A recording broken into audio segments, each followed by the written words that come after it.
Congratulations on working extremely hard on your pro wrestling reviews and continuing to give the people what they want, So sending love your way. Hope you're happy, healthy, and safe.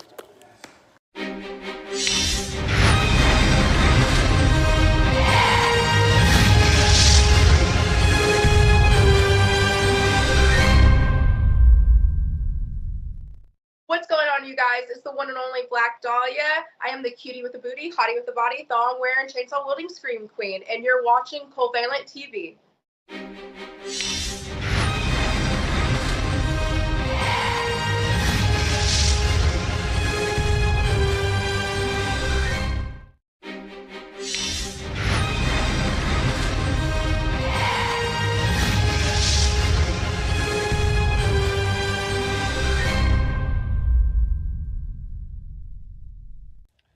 Hey, this is your Olympic hero, Kurt Angle, and I want to give a huge shout out to Daryl and Werner of the wrestling podcast Covalent TV. These guys work extremely hard and give an honest review. It's the second best podcast in the world, second to the Kurt Angle Show. Oh, it's true. It's damn true.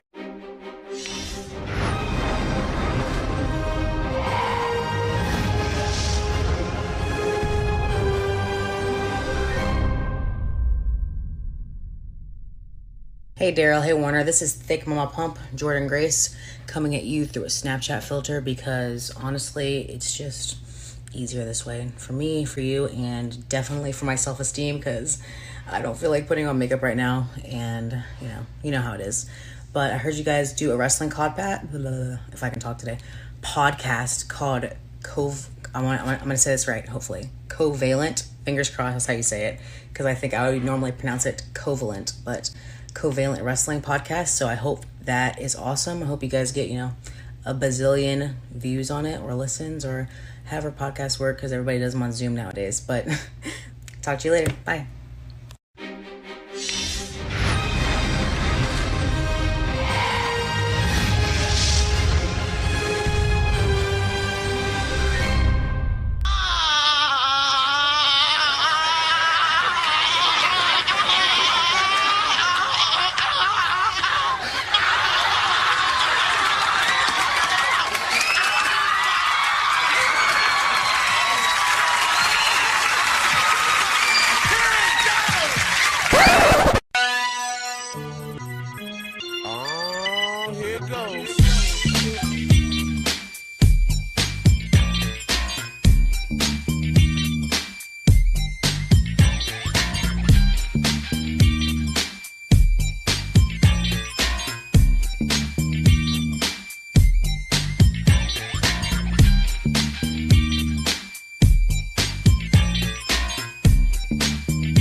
Money, dollars, pesos, yen, you name it, we got it, because guess what, ladies and gentlemen, the super chats are back.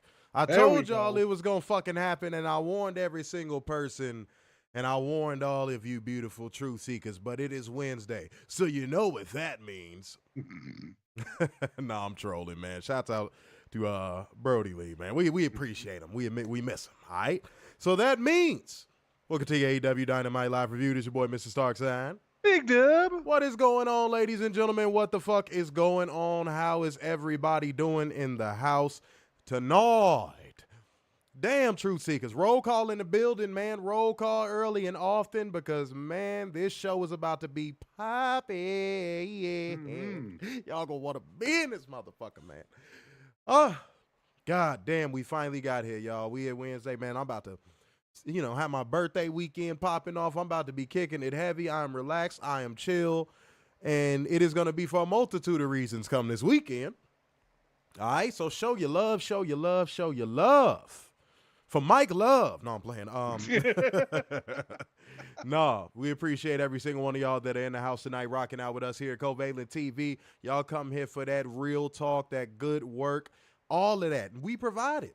But we need y'all to do y'all part and provide the flowers that grow around our home. And how you could do that first is planting this seed of being a part of that like gang, comment gang, share gang, and donation gang. Hit that Cash App, hit that Streamlabs link, and you can also, again, hit those super chats. They are back. Spinal. they Number 2. They are back, ladies and gentlemen. Salute to y'all. Said Truth Seekers, I stand with Covalent TV. You better not sit for us. That's right. Stand with us. Don't sit. Mm-hmm. All right? Now, y'all know my rule, man. Y'all better not play with me, dog. Y'all better not play with me in this house tonight. 25 likes by the second segment, second match, whatever the case may be. It's AEW, so it's likely a match. Mm-hmm. So if y'all don't get up to 25 likes, the stream goes off. I feel like y'all been testing it. Y'all been getting real close to it recently. Mm-hmm. Y'all don't believe me. All right, so let's see what happens. Y'all gonna fuck around and find out. FAFO. There we go. That sounds like a government department. FAFO. Shouts out to the FAFO department. That is the department under the IRS where when they come to your house, they take all your shit. So, yes, the FAFO department comes to your house and takes your motorcycle in the dark. And they don't take it with a suit on. They take it with a ninja costume on. We call them the FAFO squad. Yeah. All right. But Mo Dunch already putting the super chats to work with the two Schmackaroo super chats saying for the best, fuck the rest. Abso-fucking-lutely, man. Damn right. Hi, Charmaine. Charmaine says her birthday is Sunday. Tell your man your birthday is Sunday. Mm-hmm. See if he'll get you a gifts. Not a gift. Mm-hmm. Gifts. Plural. All right? No, you know it's all love, Charmaine. But you know what? Since you over here watching us getting some of this good pimping in your system, hit that Cash App. Man, you better have my money, baby. Don't make me put you back out on the track. I want to take you to Magic Mountain, but for right now, you're on the slope, baby. So you got to put some seed out there so I know that you're really about me, baby. Get some of this pimping in your life, sweetheart. Drop something off on that Cash App. Happy birthday to me and my penis. So let's keep this rolling. Ladies and gentlemen, I see y'all. I see the Truth Seekers that was doing the roll call early. But again, get them likes up, y'all. Get them up over 25 or get them to 25. Y'all better make it happen. Y'all better make it happen, yo. All right? That is a very easy task and a very easy ask. Just take the T off a task and you got to ask. Mm-hmm. Yeah? So let's not play around with y'all, man. We know what we got to do. We got a job as soon as we step into the building. This is our office. We own the building, and we don't pay property taxes. So we got to give you beautiful people the news, whole one special, accountable, and bring you facts, data, statistics as we go, because that is just what we do. Yeah. So let's not delay y'all any further. Let's get into 10 news. Let go. So Paul Heyman, Paul, yes. decided to give an interview to The Hollywood Reporter. He says, and I quote, "Oh, man. Before COVID, it was a boutique industry. It was niche. It was a guilty pleasure. And then it became a billion-dollar guilty pleasure. Oh, no. And a multi-billion-dollar boutique industry. And now, with a distribution on Netflix, it is no longer boutique. It is now certified Main Street." How out of touch is everybody in that fucking company? He described pro wrestling as boutique. What are we shopping at Saks Fifth Avenue? What is he talking about? What is he talking about? Yes, waffling is the proper term. Yeah. What is this dude going on about? Boutique? Boutique? See that? Okay. This is why I constantly say WWE should not dictate the industry standard when it comes to professional wrestling. Unfortunately, because they've been around the longest, they kind of get that privilege, because it's not a right. They kind of get that privilege. But like, to describe pro wrestling as boutique is like describing goddamn the Hoover Dam as a paper towel. Seriously? Paul, First of all, I'm not surprised that the touch was out of take because almost everybody out of touch. Out of touch because everybody in WWE seems to be out of touch. And anytime they get an interview, they put their foot in their fucking mouth. So that part of it's not surprising. But the description to describe pro wrestling, the WWE, because I know that's all you're talking about. Mm-hmm. But just even that description, even for WWE, is just absolutely mortifying. Because in my mind, that puts us into the front seat of how people who work in that company feel about professional wrestling. They think it's something to be glamorized and played with and toyed with and walk down an aisle and walk down a runway. And that's not what professional wrestling is to its core. It's ugly, it's gritty, it's beautiful, it's sad, it's happy, it's bloody. It's maybe even a little shit, depending on who hits you in the ring. Mm-hmm. But boutique, homie? See, I'm a little bit old school. I'm gonna tell you what. When I hear boutique, you want to know what I think of? I think of like a place where women go to get done up. That's what I would have thought. You understand what I'm saying? When I hear the word boutique, I think of a place where women to go get themselves done up. So not only is your term that you utilize antiquated, but it's also improperly used. Now, everybody who supports and follows WWE with all of their might and love and fiber of their existence are too stupid to understand what I'm about to say next. So put your little seatbelt on your little car seat. Okay, let's strap down. Let's have some fun, okay? Let's have a little fun tonight, Werner. Let's do it.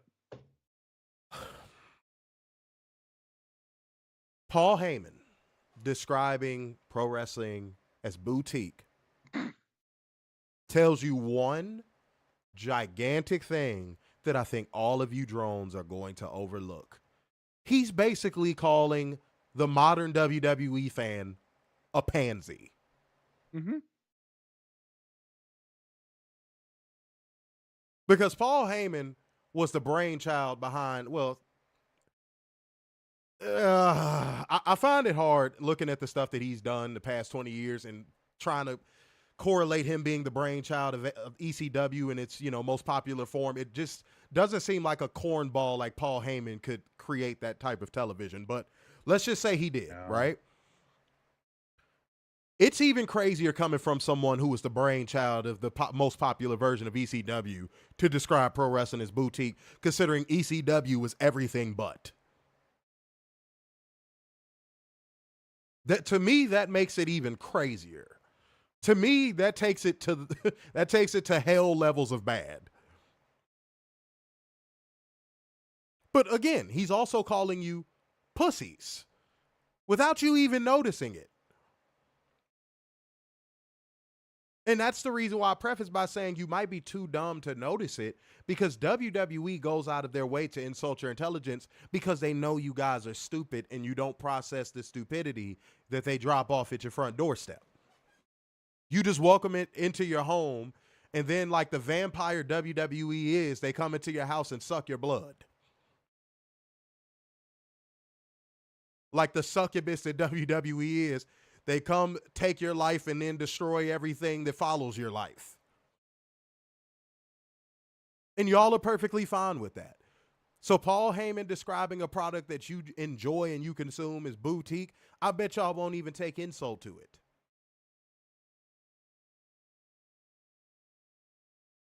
You should take an issue with it, because you shouldn't want your pro wrestling or even your sports entertainment to be described as boutique. I know I don't. I wish a motherfucker would walk in the room while I'm watching AEW and be like, man, that's pretty boutique. I'm not going to lie, Tony, I might have to cut it off. If I walked in the room, if I was watching wrestling, somebody walked in the room and said what I was watching was boutique, it's going off. Don't matter what it is. Okay? So, Paul, congratulations, man. You are member 975 of the WWE corporate entity bubble to insult the fan base by describing something as girly. Now, Warner, I know there's going to be some drones that just took what I said out of context and say, how did you gather that from that? Okay, and I have one simple answer to that, drones. Look at the product you watch. We don't even know who it's for. We say that on a weekly basis. Multiple times a week. Yeah, we don't even know who it's for. Who is it for? We describe it as a variety show, but I feel like that's an insult to variety shows. I'd rather watch Sábado Gigante on Telemundo than to watch WWE television any day. Any day. At least I'm going to see some half-naked women and midgets. Always a fun time when that happens. And then it's going to be a random dude singing with a sombrero on. That's a good time. Mm-hmm. That sounds like a good time. Tequila will be flowing. But fucking, God damn it, Werner, you had to take it there. Werner's like, and I'm a white guy. Here comes pseudo racism. No, I'm playing. That's not. I'm messing with you. See, if you knew it wasn't the truth, why get offended? Damn. I'm just asking questions. It's too easy with you Mayo people. God damn, it was so easy. You just got fucking hit dog holler syndrome. Okay, but as I was saying, oh, hey, Jordan Grace. Okay, all right, relax. God damn, all right, talking on my phone. There we go. Okay. But yeah, no, guys, I just, what do you want us to say? We say it every week. It's a variety show. And again, that's an insult to variety shows. Yes. You know I was going to break out the Sábado Gigante. Yes. Mm-hmm. Yes. Say now Werner getting in interrogation. No, if Werner was in the interrogation room, he'd flip over for a bag of McDonald's fries with no box. With no, they don't even put the fries in the box. Werner is flipping on every single one of you motherfuckers. It's not true. He is flipping. You see that man in the room with the blue polo on, know somebody's going down. That's not true. Somebody is going down prison town, God damn it. It's gonna be ugly. But no, man. But yeah, I tell you what, WWE fans, I'm gonna call the truce on one thing, and this is the only thing I'm gonna call the truce on. If you enjoy that horse ass fucking product every week, good, more power to you. And I think I say that all the time. More power to you. But you know what that also means? That doesn't mean people on the other side of what you consume have to agree with you on every fucking thing. Mm-hmm. This isn't my drone accountability whatsoever, but I saw a person tweet, and I had quote retweeted it. I saw a person tweet out, something about, the forced hate on Jey Uso. I'm like, are you serious? So if you have a standard or you have a bar based on the same company that refers to themselves as the industry standard and their fan base refers to them as the industry standard, it's hating? It's hate? So, okay. So telling the truth, telling observable truth, giving valid criticism now is hate. Somebody has to clear this up for me. See, now that's why I will never draw a truce with you motherfuckers. That is where I will stay on y'all helmet, and we know y'all wear helmets. Mm-hmm. I will stay on y'all helmet until the end of time. You are not going to tell me a valid criticism of a shitty wrestler that cuts cokehead promos is fucking forced hate. You won't. You cannot make me. You can't have it both ways, drones. You got to pick a struggle. You can't have it both ways. You can't have it to where you enjoy your little shitty product in peace and no one criticizes the stuff that is shitty. You can't have it where you may criticize one or two things, but then people on the other side go, no, this was actually worse than you're saying. You can't have it both ways. There's going to be a flip side to everything. And sometimes, and I say this all the time, ladies, I hope you're listening. And sometimes there's not a fucking gray area. Sometimes things just are what they are. Not everything is Googleable. I just made up a word. Who gives a fuck? Fuck you. I thought that was a word. Is it? I think so. But not everything is Googleable. Sometimes things just are what they are. Sometimes culturally, there's things that a black person knows that a white person doesn't. That don't mean you can run to Google and try to prove me wrong about it. If I'm saying I know something from my culture, that means I know it. You understand what I'm saying? Like the kitchen is sacred to a black woman. Not to the, okay, let me explain something. Because I can see some Latinos coming in saying, oh, it's the same thing to Latino moms. It's not the same thing as a black woman. If you've ever had soul food, you know what I'm saying. You could taste the love in some damn soul food. I don't care what race you are. You could taste the love in some damn soul food. It's different. It's just different. Culturally, it's just different. There is no gray area. It's black and it's fucking white.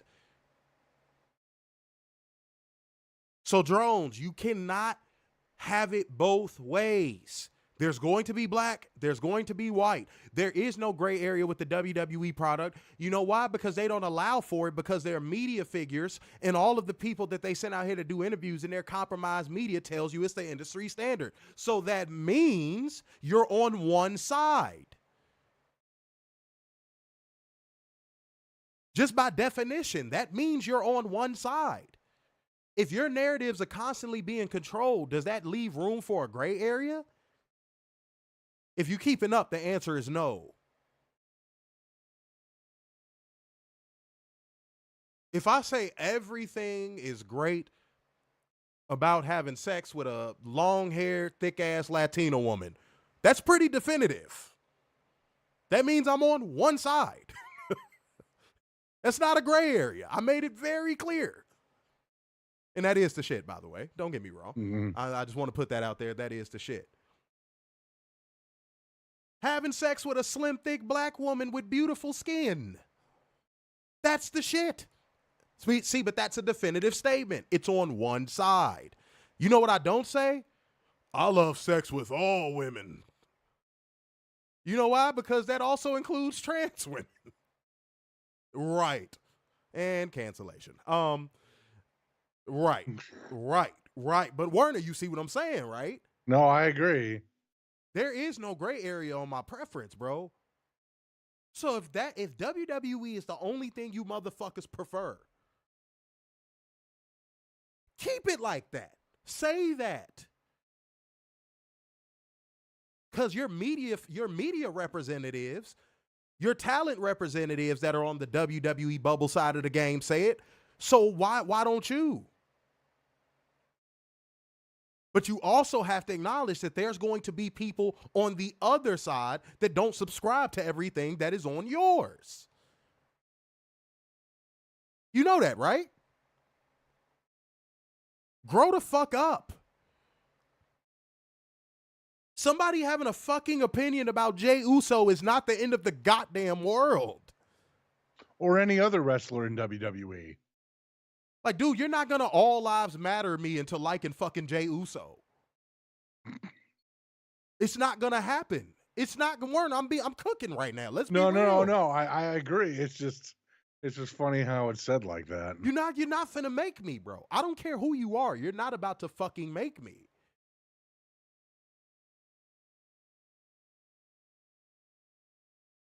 I'm sorry. You're not going to do it with Cody. You're not going to do it like I will not. I reserve a right to an opinion on the other side.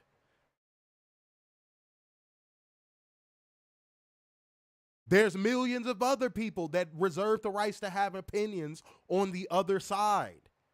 Not everybody is hating on something because they're telling you observable fucking truth with constructive criticism attached.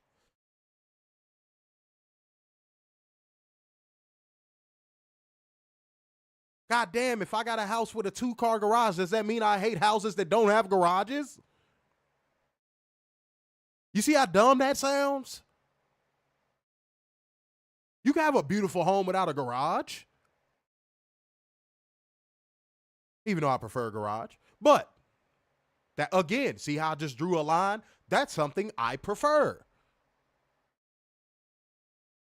But I also could jump over to the other side and say, hey, if I could find a really beautiful home that doesn't have a garage, okay, cool. That's cool too. I could jump to either side. But only in pro wrestling and sports entertainment can you not have an opinion that goes from one side to the other based on a particular thing. Only in pro wrestling. And who is the source provider of all of the fucking hatred that comes along with that? WWE fans. WWE controlled media. WWE controlled personalities. It doesn't come from anywhere else. This is not a cue to start giving free promo to these motherfuckers in the comment section. This is within context. I watch Bubba verbally insult people and like just go crazy on people just because they have a dissenting opinion from him. All the time. Literally all the time. It seems like everybody I know has a damn Bubba story.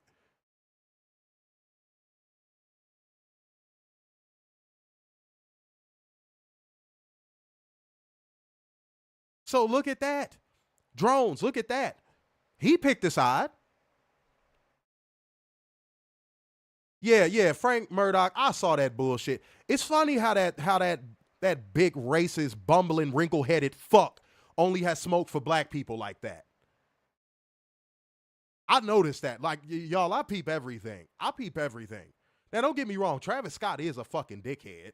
I'm not absolving him of anything. Travis Scott is a fucking dickhead. I know people that have had plenty run-ins with him. He's a fucking dickhead. But I noticed that Bubba always has that smoke with black people. Always. Almost always. I remember when Swerve checked him and he got in his damn fees. And by the way, salute to you, Swerve. Thank you for showing the love again, man. I'm not trying to make him sound like fucking bore man lames, but Swerve Strickland acknowledges us, and I mean that literally. Like, so salute to him. But y'all remember how tight and how much he got his panties in a bunch when Swerve checked his dumb ass? Oh, he got all that smoke for motherfucking black people. Don't think I don't peep that shit. But that's neither here nor there at this moment. I'll address that someday.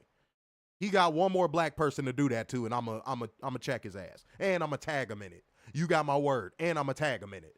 I'm going to unblock him and tag him in it. You got my word. And y'all know I do exactly what the fuck I say. So he got one more. Let me see one more example of him having smoke for a black person. And somebody might say, oh, well, that little BJ guy from that LFG show, that shit is scripted. That ain't real. That ain't real smoke. That's scripted smoke. No, let me see you have some smoke for a white boy, Bubba. Because you always got smoke for black people. Always. I noticed that about your little punk ass. While I iron them wrinkles on your fucking head. Don't play with me. I'm not the one. I'd have hit you with a 2-piece and a biscuit before you realize what happened. I hate people like that. You big pussy, bro. But back on topic. And then we got to wrap this one in a bow. So yeah, drones, not everything. Fair walkers too. Because I think fair walkers are worse than drones. And I've gone on the record saying that 4 times now. But fair walkers, drones, not everything that is criticism, constructive criticism of WWE is hate. And there was one person that tried to do the fucking Jedi mind trick in the comment section about me posting about that. I got to find that shit. Because I was like, what type of ass backwards monkey ass logic is that? Hold on, y'all. I got to find this real quick. This was the most ass backwards monkey ass logic I think I've ever seen in IWC history. Yes, I'm going that far. Hold on one second. I'll find it, y'all. Talk to the people, Warner. But so we're saying of all time then. Yeah. With okay. You know, when I saw this with Paul, I was just like, I rolled my eyes because this is nothing new. This is like a talking point with them. It's instead of, oh well, wrestling didn't start in bars and bingo halls. It started in arenas, like what Hunter did. That's revisionist history. Right, and they love to do revisionist history. And here's another version of revisionist history with WWE. Oh, it's boutique. When have you ever heard it described that way? When have you ever heard any wrestling promotion described that way? In the history of Everdom. That's how it makes you feel. That noise you just made is how it makes you feel to hear it. Mm-hmm. Like, that doesn't make sense. Like, why are they trying to, Werner, to you know, agree with your point, why are they trying to doll up professional wrestling so bad? Using words like boutique. Like, what are we doing, bro? Warner, imagine if you were watching a Lions game and you heard Tom Brady on commentary say, wow, this game is very, very, very, oh, it's so good, but you know what I want to use today? You know what I want to use today? I think this game is very prissy. Tom Brady, even though he is considered the football GOAT, would get the social media outcry would get him out the booth. Oh, yeah. If he described a football he would get murdered. Warren, if he described a damn football game as prissy, his career is done. Only in wrestling can somebody say something like this and not get fucking pushed out the fucking business. Right. Boutique? But I found it, y'all. I found it. But yeah, I'd say justify criticism of a sports entertainer under the industry standard is hate now. Because this one person said Jey Uso hate is forced. I don't give a fuck. And then this person tried to say the most Jedi mind trick ass backwards logic I think I've ever seen in my life. This isn't my drone accountability. This is just people being fucking stupid. Well, I guess that is drone accountability, but this is like stupid to another degree. But this person has said, there were people claiming worst Rumble winner, saying the Rumble was one of the worst ever simply because he won. Check Cage Match's rating for that Rumble. Genuine criticism isn't hate, but criticism being genuine is rare these days. What type of bullshit is that? What the fuck? What type of Jedi mind trick bullshit is that? Huh? What type of... That doesn't fucking make sense, bro.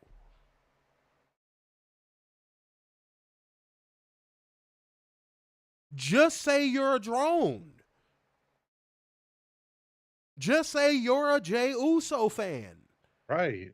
Y'all notice when drones come in here, I don't even let them get they trolling off. I say the lines and get out of here. Because you know what they're going to do every time.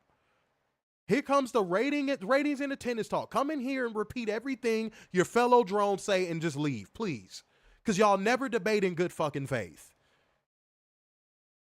It's always an agenda behind y'all arguments. Like, that's why I don't even bother.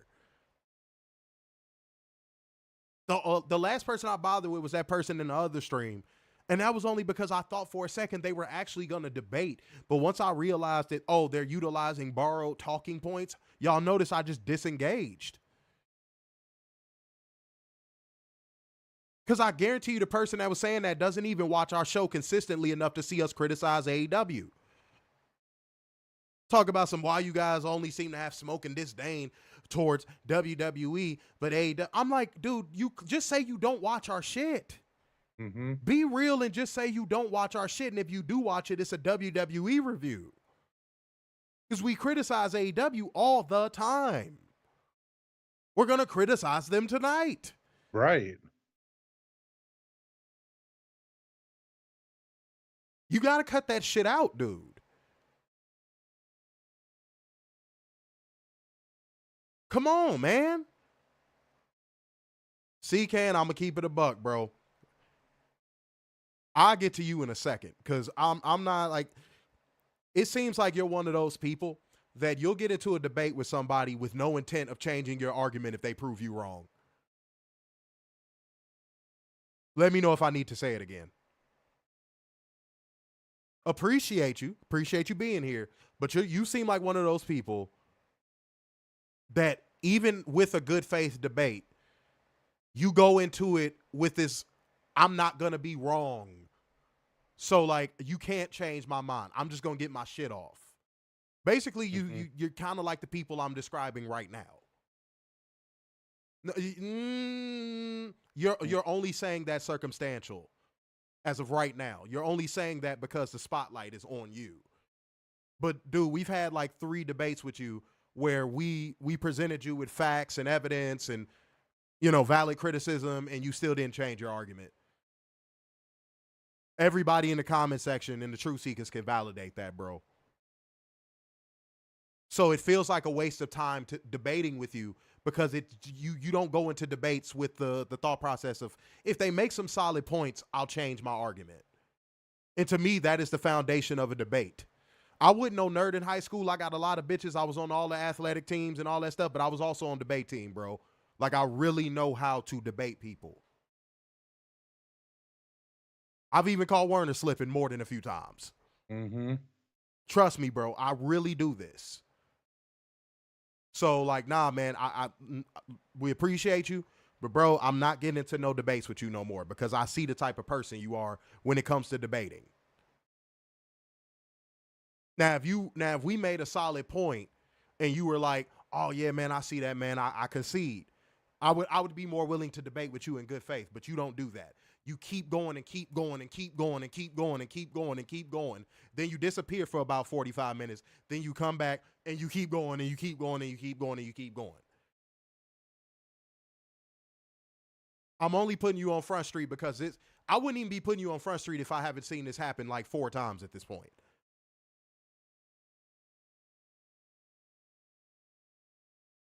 Sorry, bro. Appreciate having you as a viewer, but like, yeah, no, man, you don't debate in good faith. You don't. You just don't. Much love. This is tough love right here, bro. This is tough love. But until you can debate in good faith, I'm not interested in debating with you, bro. Jason said, you guys are 100% real, man. We try to be, we are, but like, to some people, they might think we're not being real, but like, we're being 100% ourselves and 100% truthful. Exactly. Mo, exactly. See, that's exactly what I'm trying to say, Mo. Like, yeah, if you come in here and you want to debate with us, you got to come with it. You really got to fucking come with it. Like, because don't think because we just have the mics and the cameras, oh, we feel like our opinion is more valid than yours, but we do know our shit. So if you're going to debate with us, you got to come with it. And most of the time, people can't come with it, and they go into this need to be right. Sign language, shame, insults, guilt, and the need to be right. Now, I'm not saying you do all of it, but you definitely have a need to be right. And one is enough for me. One is enough. I tell the women in my life that one is enough. If you even have one of those, you can see the door. You ain't finna get the whole sign off. The moment I see one of the sign, you out. Or you got to correct it. One of the two. Much love. Edgar, come on now. Let him live. He said he cried for 45 minutes. Let him live. Let him live. Let him live. Let him live. Too Trill for Life said, I don't want AEW to be like WWE. Now, if that's something somebody wanted to come in here and debate, I'd be open to debating that. Mm-hmm. I feel like we had a lot of those debates in 2023 when AEW was kind of trying to be like WWE. See, that's a debate I'm open to having. Because the WWE way is not the end-all, be-all, despite what their controlled media and their drones and fed walkers tell you. WWE is not the end-all fucking be-all.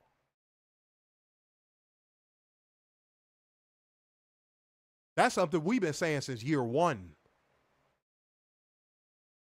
And we've tried to get into good faith debates about that, and we never do, because there's a lot of people that believe that WWE is the end-all, be-all. And we're going to get to that in my drone accountability. And speaking of, ladies and gentlemen, we got to get to that portion of the show that doesn't feel like a good old-fashioned Pink's hot dog in L.A. That shit was delicious. It don't feel like that. It feels like hot dogs has been sitting in your refrigerator for 3 years and you forgot that they were there, and you got that one person in your house to say they're still good and cook it up and feed it to you. So, guys, if y'all know what portion of the show is coming up, go on ahead and drop that brang thang thang in the comment section. But even if you decide you are not going to because you hate us with all of your absolute loins, I'm going to tell you bastards anyway. It's time for us to hold one special. Dumbass! Accountable. It is time for drone accountability. Let go. This is from Twitter. For context, because we're all about context here. Context number one, I got this on Friday. Oh. So numbers might be a little off. And then here's the context tweet before I get into my drone accountability. This is from Patrick the Heel. Again, this is the context, not the drone accountability. Patrick said, and I quote, Mercedes Moné has been TBS champion for more than 286 days. Then she was women world champion. Mercedes Moné has been TBS champion for more days than she was women's world champion on the main roster in WWE combined. The TBS title reign was 286 days plus. 6-time women's champion, 283 days. Okay. Victor says... Oh, no. Victor, the all-knowing, apparently. Oh, no. Says, and I quote. Oh, no. Quality over quantity. Oh, no. I know it's cliche thing to say, but Mercedes' title reigns and overall career in WWE are a lot more memorable than what she's done since she's jumping ship. Obviously, that can change. Oh my God. But right now, her WWE career better than AEW all day.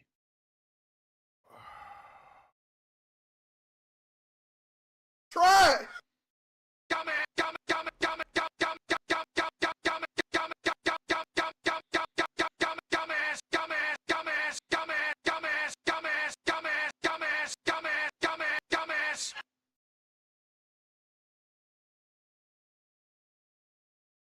Being the traffic cone for Charlotte Flair is not quality over goddamn quantity, dude.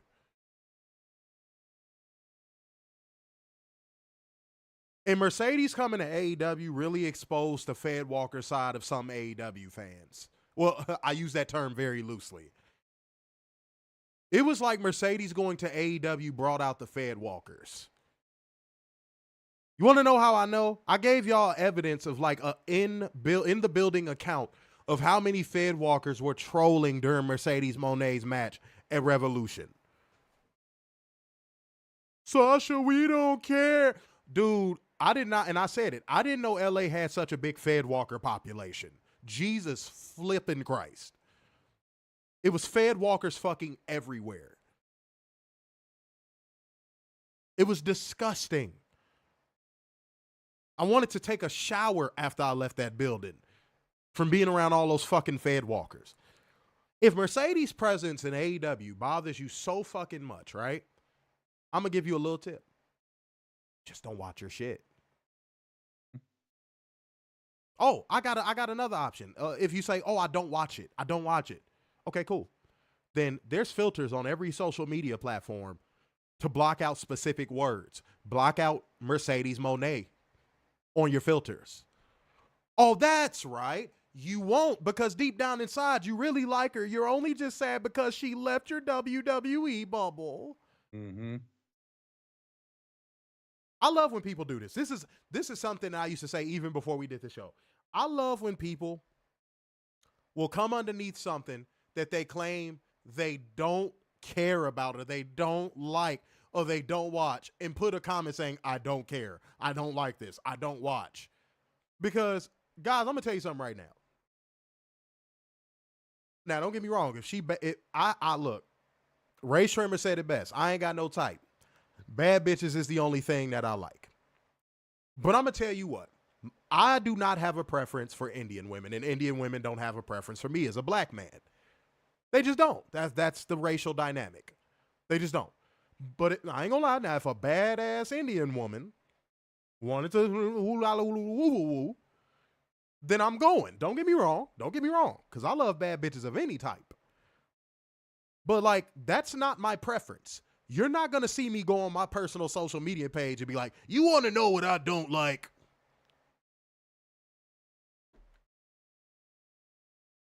People who are truly unbothered by something aren't bothered by it. What a fucking concept.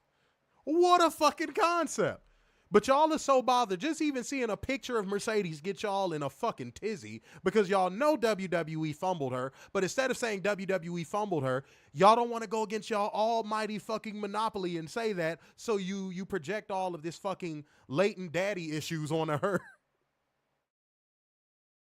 It's weird, bro. It is.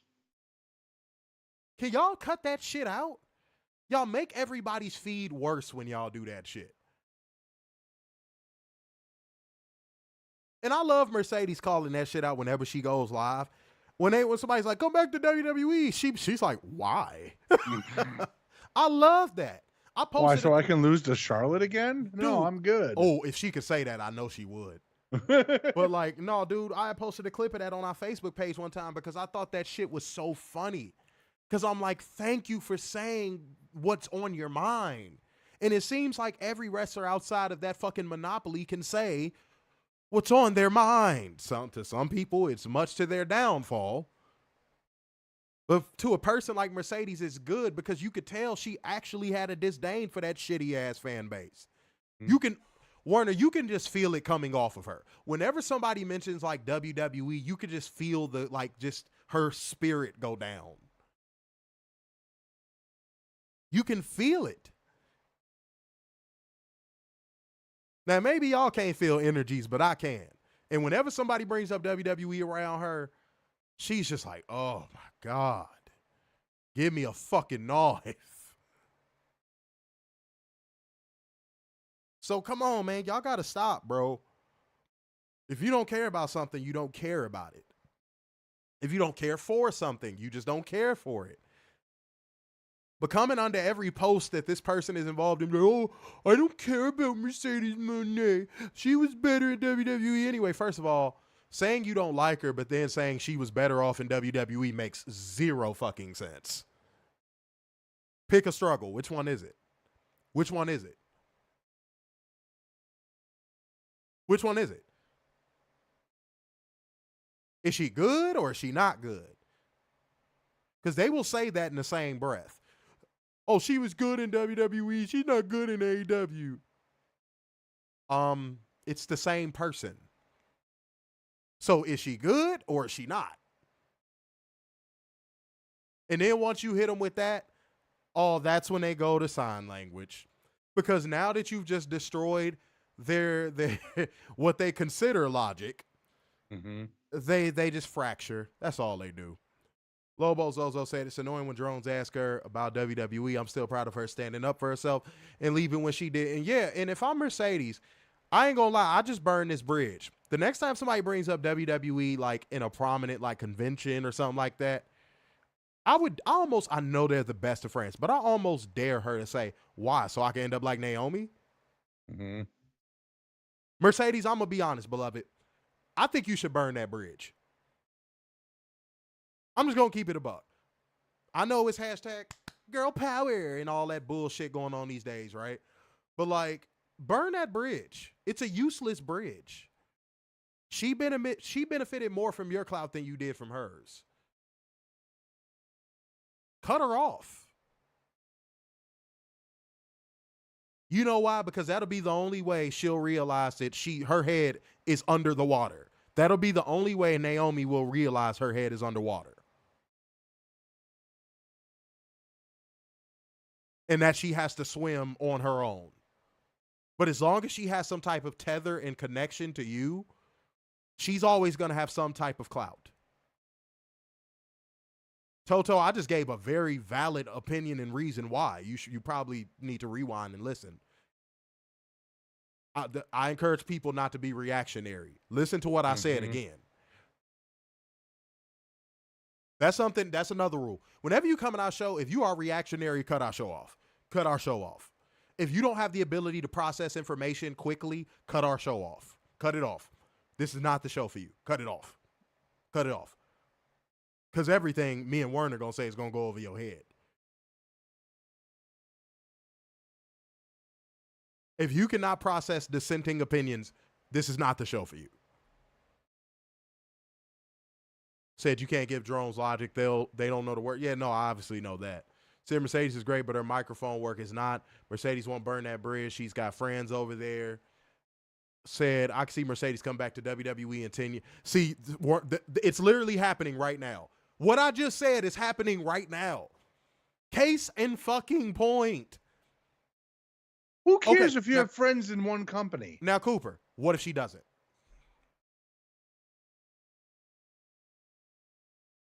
Now let's do this. Now I'm in the mood. Let's do this. What if she doesn't? What'll be your opinion of her then? What will be your opinion of her if she doesn't? I'm curious. I'm very curious. What will be your opinion of Mercedes Moné if she doesn't? What if she retires in AEW? Your answer will dictate a lot about who you are as a wrestling fan. So please choose your words wisely. I implore you to choose your words wisely.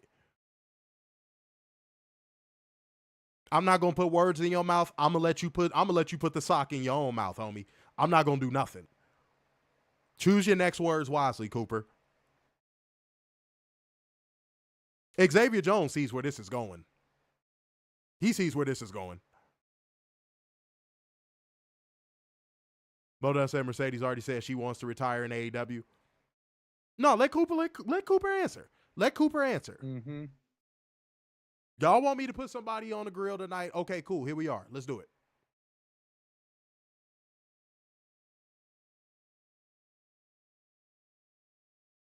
Michael Latina, that's a very neutral perspective. That's what I wish more people would say. Says she may or she may not go back, but some people act as if they know the woman and say that she's going back so matter of fact. Honestly, that's my overall take on it. She might. But then again, she might not. And what will be your opinion of her if she doesn't? What will be your opinion of Mercedes if she never goes back? That'll tell me a lot.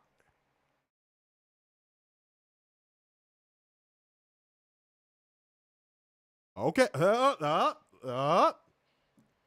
Okay.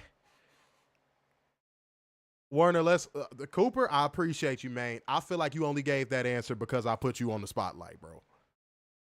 Hold on. I'll let you cook, Werner. I was almost certainly expecting you to say one of two things. I was expecting you to either say, oh, then in which case her legacy won't be solidified, or her career is not complete until she does.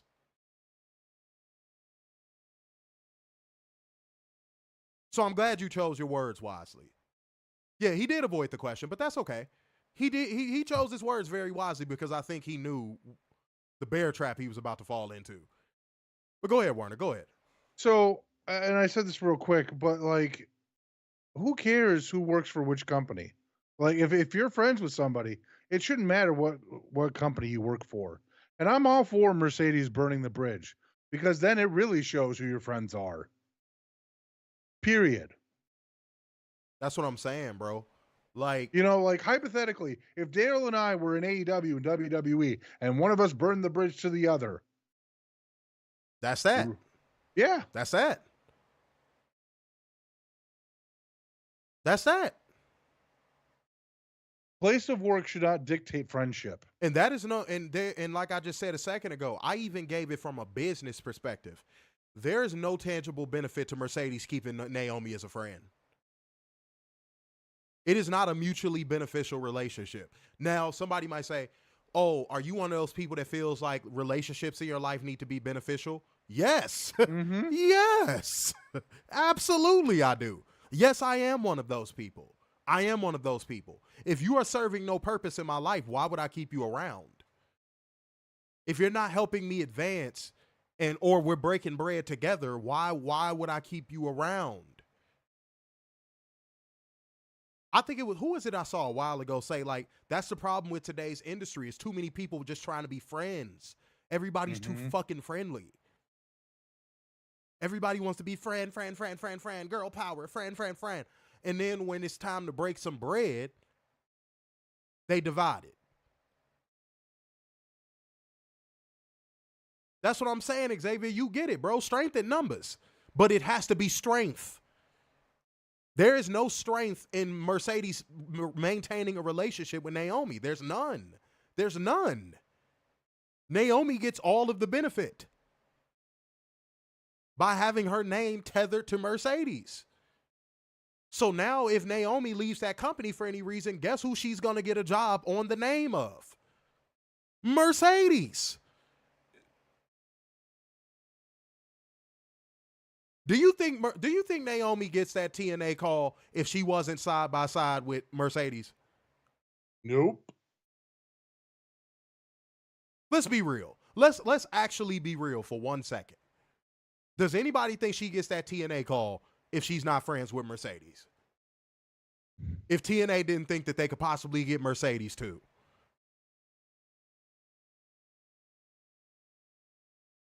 I think it was reports coming out that were saying something like that. Like they were trying to get the both of them. Mm-hmm. But TNA just didn't have the paper. Which, funny enough, that looks like it turned out to be true. That was reported at the time. Don't believe me, look it up. That's all I'm going to say about that. Don't believe me, look it up. They were trying to get both. Yeah, that's saying a lot too. Frank said Bayley had her best match with Mercedes. Because Bayley, good Lord, I don't see what people see in her at all. I never have and I never will. And she's had multiple opportunities to change my opinion. Mm-hmm. Yeah, Mo, I just said that, bro. I just said that. It was being reported at that time that like Naomi was being brought in to hopefully hook Mercedes. But then when Mercedes said that number, TNA was like, uh-oh. That was being reported. TNA backed off the table once Mercedes started talking paper.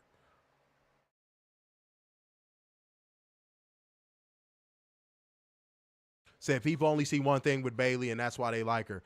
I hate to say this, but the Bayley simps are going to end up doing what Liv Morgan simps did for her. Mm-hmm. Sooner rather than later. Mark my words. You can argue that they already did, if I'm being honest. Yeah. Let me see what we got. I'm going to read a few more comments. Oh, much love, man. Much love. FTR Follow Revolution over there on Facebook said, hey, I heard you during the Revolution Scrum. Couldn't be more proud. Hey, man, much love, man. You know, we out here cooking, we working, we doing our thing. Shimmy, all that good stuff. So much love. Appreciate you. All right, I'm going to read a few more comments. You see, we got 444 Talk said, honestly, who gives a fuck if she does or doesn't? Ultimately, it's her decision. Yeah, but people are speaking definitively that she's going to go back there. So that's who we're addressing. Said if Mercedes does come back, it's got to be someone pushed her out of AEW. Eric has said maybe Cooper is saying that because all of these former WWE wrestlers that leave AEW are going back to WWE. Okay, well, look at their circumstances. Mercedes, look, even though she was a traffic cone for Charlotte, Mercedes wasn't a jobber in WWE. Andrade was when he left. Miro was when he left. To a degree, Malachi Black was when he left. The circumstance is way different, though. That's why I just grilled Cooper the way I did. Because look at all the people that Tony let go, right?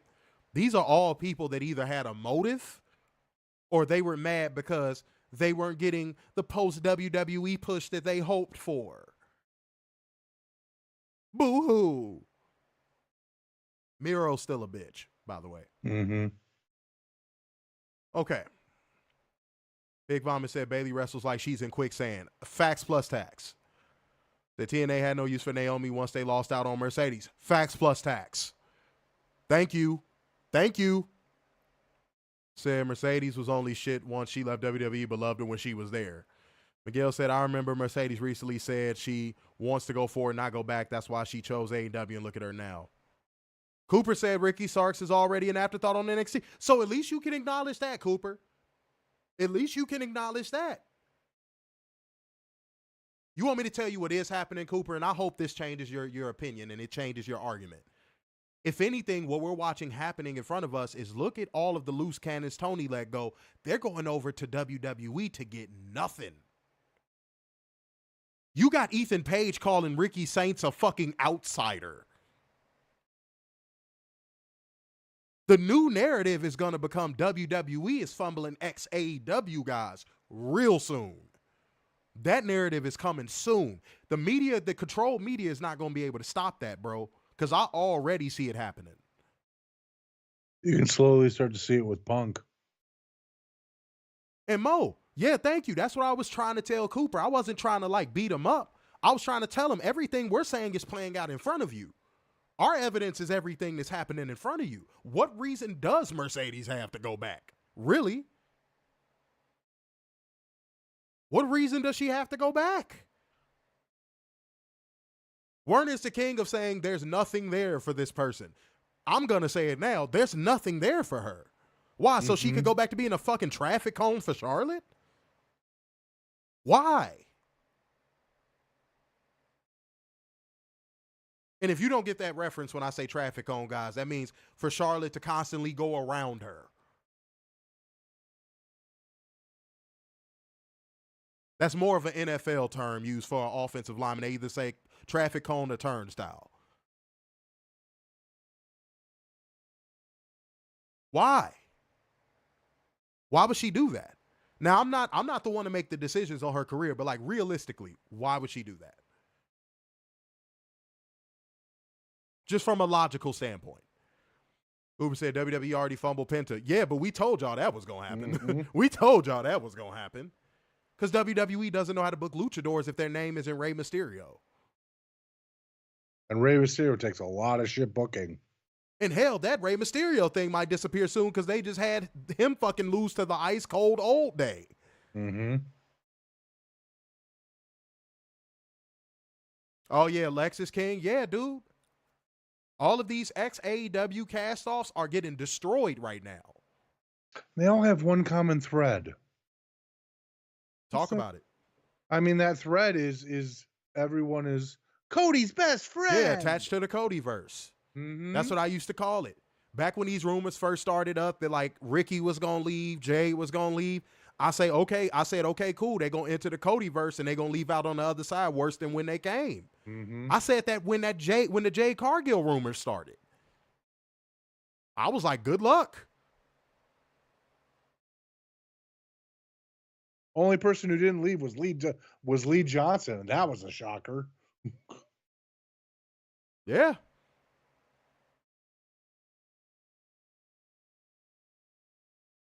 Whoever this Jamie Phillips dude is. Okay, cool. Let's get his troll running. Let's get his trolling out the way. How is Tony Khan fumbling AEW? You know, Werner, you know what's coming.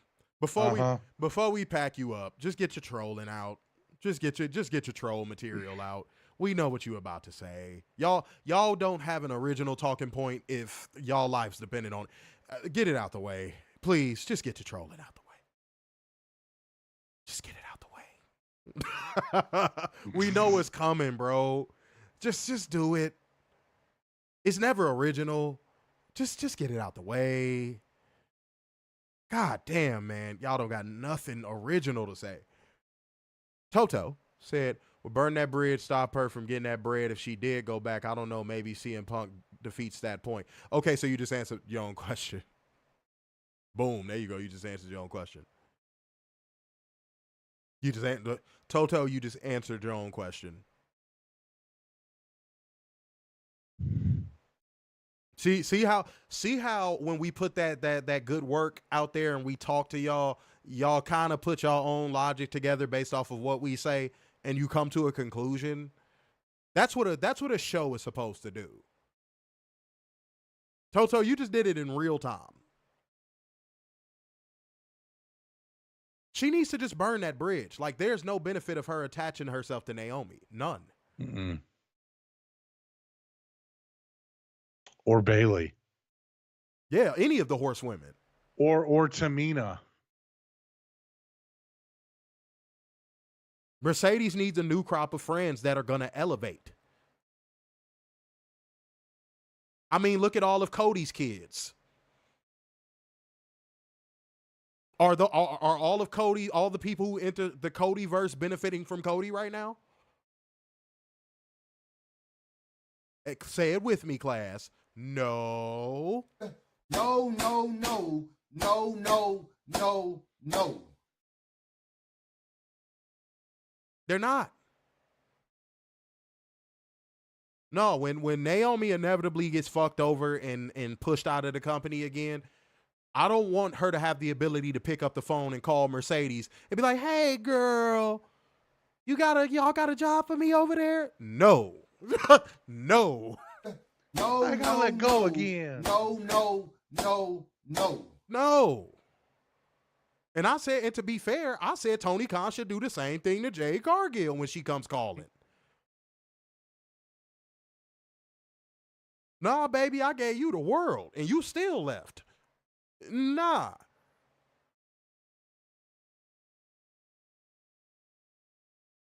Come on now. Said Jade is about to be Naomi, and then Naomi goes back to catering. Right. Matthew Shelton, your call cannot be completed as dialed.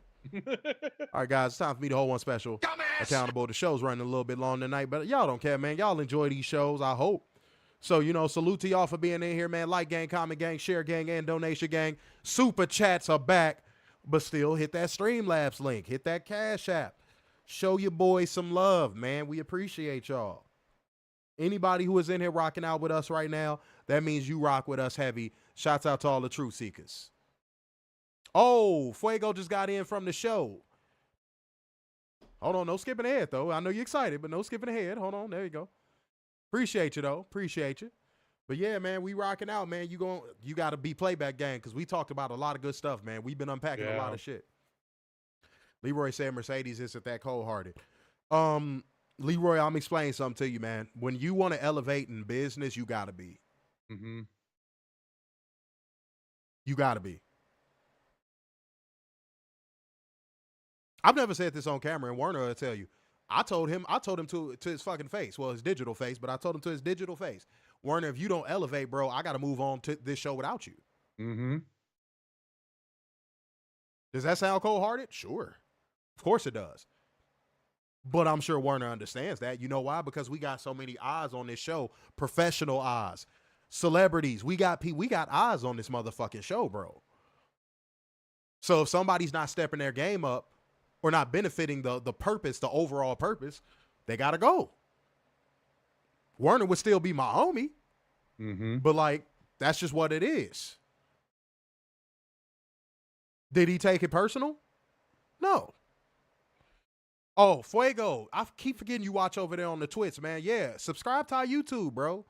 That's where you catch all the playbacks, man. Subscribe to our YouTube, man. Mm-hmm. Yeah, a few minutes after the show. Yeah, right after the show. We don't hold our shows off from our people. No. Yeah, no. Much love. All right, yeah. Guys, let me hold one special. Dumbass. Accountable. This one is more so a State of the Union address. Oh, dear Lord. I saw this one just this morning. How Werner found his on Friday. I didn't find this on Friday. I found this morning. This one comes from Tommy Ponytail. Oh, I'm sorry. Tommy Dreamer. This is not a chance to do free plug in the comment section for nobody. Okay? Context. And because I don't want him to say, come on no tweet and say, you took what I said out of context. Because that's what all these old grifters love saying when you quote them exactly on what the fuck they said. You took me out of context. I'm going to play it. Let me know if y'all can hear it. Hold on. Challenge somebody to tell me better steel cage match. Was this minus blood the perfect steel cage match? In my opinion, it goes up there. One of my favorite steel cage matches of all time, Paul Orndorff versus Hulk Hogan, when both men's feet touch the floor. The rest of that shit ain't even important because he just went into like his own little diatribe. But I'm gonna play it back again, but I'm gonna read it. I would really challenge somebody to tell me what was a better steel cage match. Was this minus blood the perfect steel cage match? In my opinion, it goes up there. Just so your little fucking middle-aged man bun ponytail having ass, My Little Ponytail having ass, don't say, you took me out of context, just like your little partner Bubba did. I'm not letting you escape with that fucking little excuse. Sir, I wish all of the people over there at SiriusXM and Busted Open Radio would say our opinions are affiliated with and in conjunction to the positivity and reinforcement of the WWE product. Because they pay us to put on this show. I would really appreciate transparency. Mm-hmm. I would, like, from here on out, I would appreciate transparency. Y'all are not even hiding the fact that y'all are biased anymore. I would appreciate transparency, honesty, and hell, a little bit of decorum because, God, unwrap your lips from around that WWE dick, please and thank you. Good Lord. At least wipe your mouth off first before you get in front of a microphone. Jesus, tap dancing Christ, My Little Ponytail dreamer. Good Lord. It's up there. Are you serious? I saw everybody calling a normal superplex an off the top of the steel cage fucking superplex. WrestlePeers, you motherfuckers too. Can y'all just come out? It feels like the new gay.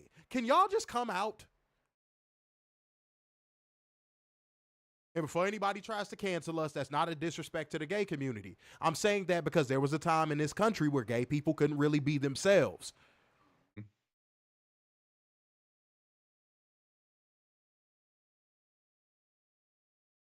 I swear, being WWE affiliated and a WWE dick rider and compromised is the new gay. They're too afraid to come out and say, I am this. Just say it, bro. Because there's not a person on the planet. Even drones were like, even drones in the comment section were like, I don't know about that. And I always say the measure of if you know a take is like really, really, really bad is if even drones are kind of like,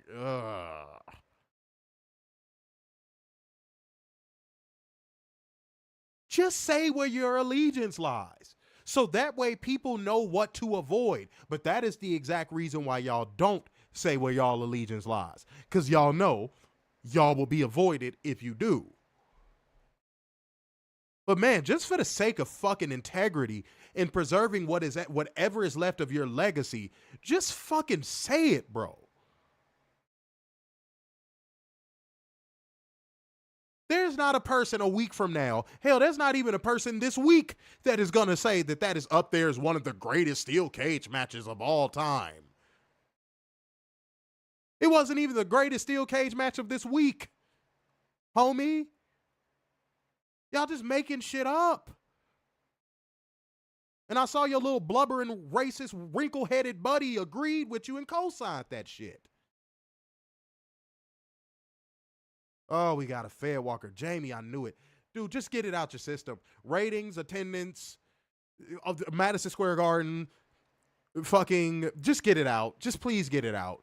Because I don't like packing people up without a reason. But like, bro, just get it out your system. Just say it, dude. WWE, and I'm going to say this one more time because I'm sick of you motherfuckers saying that to avoid accountability.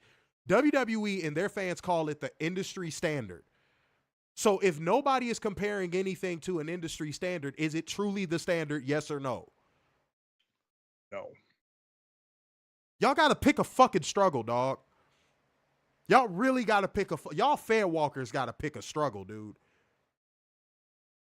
Y'all got to pick a fucking struggle. And I'm going to say it unequivocally. I said it on Twitter. Bro, I said it on Twitter. That is like an Earth-sized nuclear bomb versus a decorative rock. That cage match at Revolution shat completely on whatever. I don't even want to consider that a cage match. For fuck's sake, the finish was a person winning by being pulled out by one of the flying trapeze Samoans. That was the finish. That immediately disqualifies it from being good. They had a cage match finished by someone being pulled out of the cage from outside interference. To me, that automatically disqualifies it from being good. Automatically.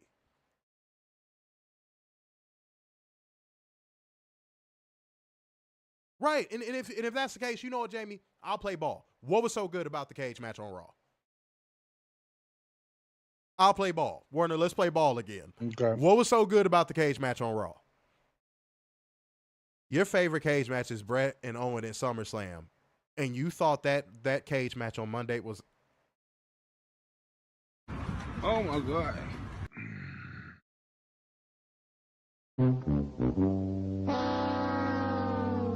You know I gotta ask.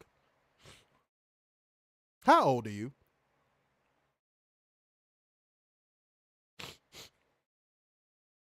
How old are you?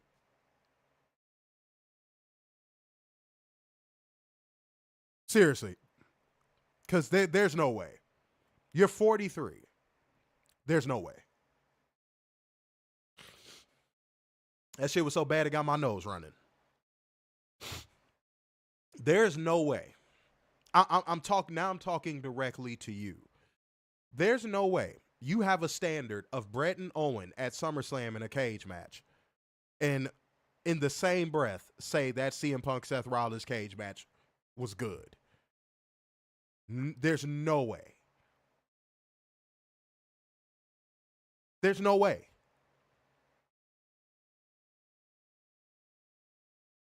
That's not what you're ducking. You're ducking. That's not what I said. You don't have that standard and lower it that far to call something as garbage as CM Punk versus Seth Rollins good. Your bar cannot be that low. You cannot lower your bar that low from Brett and Owen to that. It's just not possible. Logically, it's just not possible. Unless you have lowered your bar that far. Unless you have. Which, I mean, based off of your last comment, tells me you did. You did just lower your bar that far. You said you enjoyed it for what it is. Thank you. Thank you for proving my point. You just took what they gave you. See what I'm saying, y'all? This is too easy. You just basically said you just took what they gave you. Yeah, Catherine, clearly. Jamie is one of those just enjoy all wrestling people. Clearly. But yet has a preference towards one. He won't admit the preference, but we know. All our truth seekers know. You know what? I think now is a good time for a Truth Seekers roll call. Truth Seeker roll call in the building, man. All of the Truth Seekers, show your beautiful faces in the comment section. And don't forget to hit those super chats, hit the Streamlabs link, and hit the Cash App. Show your support by hitting that like button as well. Much love to all of y'all, all of the real Truth Seekers in the building. We appreciate you. Mo Dutch said, I hate to hear what other cage matches you got in there. Yeah, and it was a spot fest too. Combined with the stupid fucking ending, the piss poor wrestling, it was a spot fest as well.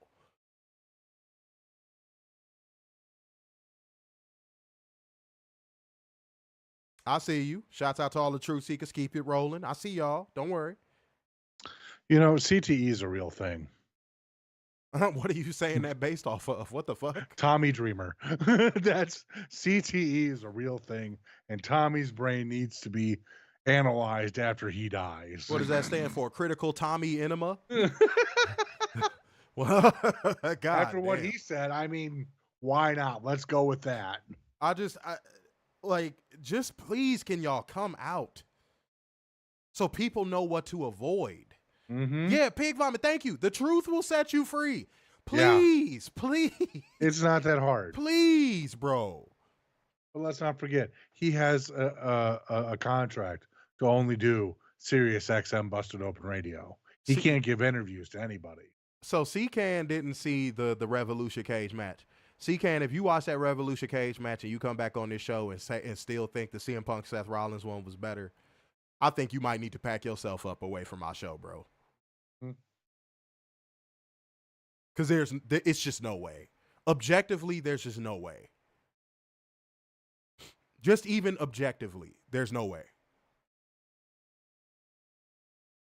That's not bias, it's just the truth. Said a lot of false finishes. Said, but it only happens in AEW. Said 10 kickouts, everything WWE fetish merchants complain about. Facts. Said AEW gets ripped apart for all the kicking out of finishers, but you won't hear a peep about that cage match. No, and we haven't. It's Wednesday and we still haven't. Mm-hmm.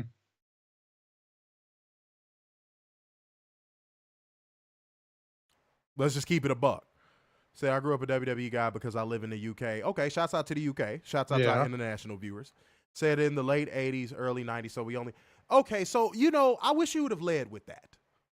So that would have made more sense. So you have primarily consumed WWE for a pretty significant portion of your life. Jamie, I implore you to try something, man. Consistently watch AEW. Consistently. Not 1 week on, 1 week off. Watch it consistently and watch our reviews. Listen to how we give analysis and break it down. And within, let's just say 2 months, if you still feel the same way, let us know. If you don't, let us know. By Double or Nothing. Yeah, by Double or Nothing. Fair. And watch Double or Nothing too. Yes. Yeah. Said the Punk one was trash. Yeah, dude, that cage match was awful. That cage match was awful. It was god awful. It was slow. The pacing was terrible. The moves were fucking slow, and it was just a finisher fest. It was bad. I'm going to say a bad word. Say it. But there was no story in this match. None. Zero. See what we got. Said Mike, nobody wants that match. You see, Mo said, Jamie, you missed WCW's better years. Yeah, it's a lot of education you have to do, man. Mm-hmm. Jamie, it's a lot of education you have to do. And I hate to do this. I do. Shouts out to WWE. They started a WCW YouTube channel. And what was it, Sunday? I was watching Ric Flair versus Ricky the Dragon Steamboat, Chicago 86. There it is. See, but you're watching it with Fed-colored glasses on, though, Jamie. You said I watch AEW every week in the pandemic. AEW is the best wrestling TV show. But here's the problem, man. You watch it through Fed-colored glasses, dude. Mm-hmm. When I implored you to do what I just told you to do, I'm basically asking you to take the glasses off first, then do it. That's all I'm asking. Let me see what we got. Chad Douglas. What's going on, Chad? Said AEW Revolution was great. Raw was trash, in my opinion, though. Last night NXT was better than tonight's Dynamite if you don't stop. You know, getting back to Raw real quick. They built this up as a big nothing burger, and they should have treated it like a pay-per-view, considering AEW was coming off of a pay-per-view the night before. Okay. I mean, there's the fail right there. That's the fail. And what was I finna say? God damn it, I forgot. That Bro Block show was a Stephanie Vacour and fucking Julia Carey job. Mm-hmm. We really finna pretend like the rest of that card was good. We really finna, and this is coming from me. I went back and watched it. Are we really gonna pretend that wasn't a Stephanie McCoy fucking Julia Carey job of a show? Are we really pretending? The only clips and highlights I see coming out of that show was this terrible gorilla press slam to the outside that Obafemi did to Moose, and highlights from the Stephanie McCoy Julia match.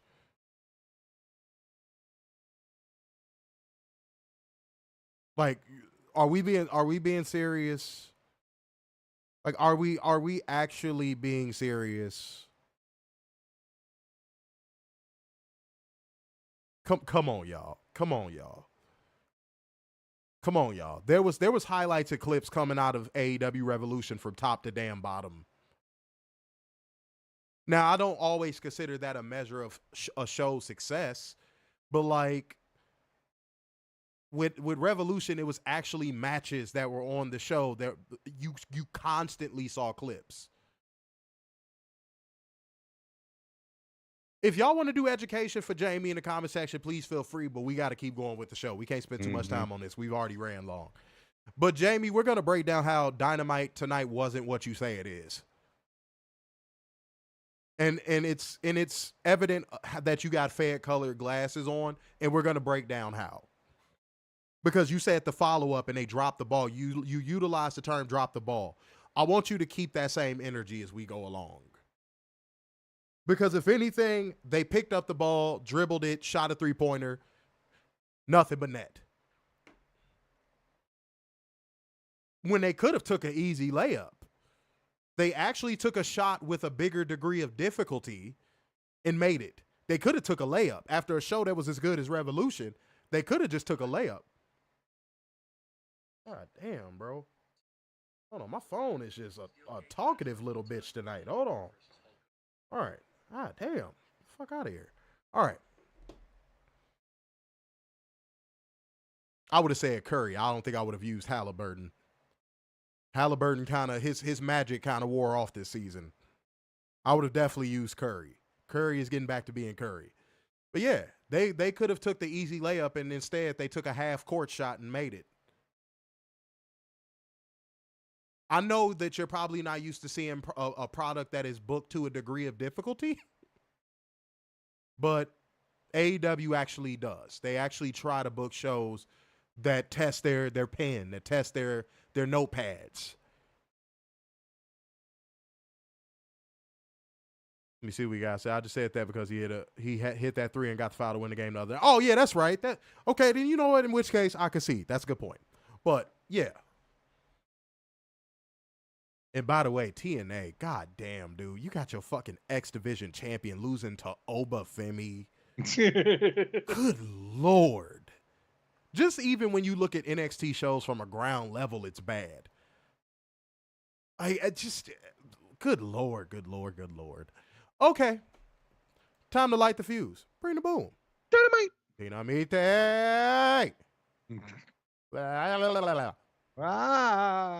The show opens with Kenneth Omega the third making his entrance as your new AEW International Champion. He talks about his journey, just being glad he could stand in the ring, happy he could wrestle again, to not only being back, but being a champion, a singles champion. He's got someone to thank, and that's because Takeshita pushed him. Takeshita got him farther and pushed him farther than he ever thought he could push himself. And if it wasn't for that, he wouldn't be here as champion talking to us, and Takeshita truly made the title international. So, when fearless leader Tony Khan came up with the idea of Dynasty Eliminator Tournament, he was all for it because he wants whoever holds that title to call themselves legitimately the best on the planet. So if I like that line. So he's going to pay close attention to who wins because he wants to fight the best. As Omega takes his leave, the Ops make their entrance, and Shibata Bread holds him down, and Kenneth Omega, the third, almost took the route of The Undertaker and got burned by Pyro on the way out. If you go back and look at and pay attention, he avoided being flamethrowered by maybe 7 inches.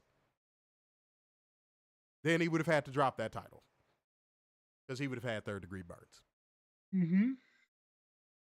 This was a promo that was meant to establish Kenny Omega truly being back, to put over Takeshita, and to talk about what's next.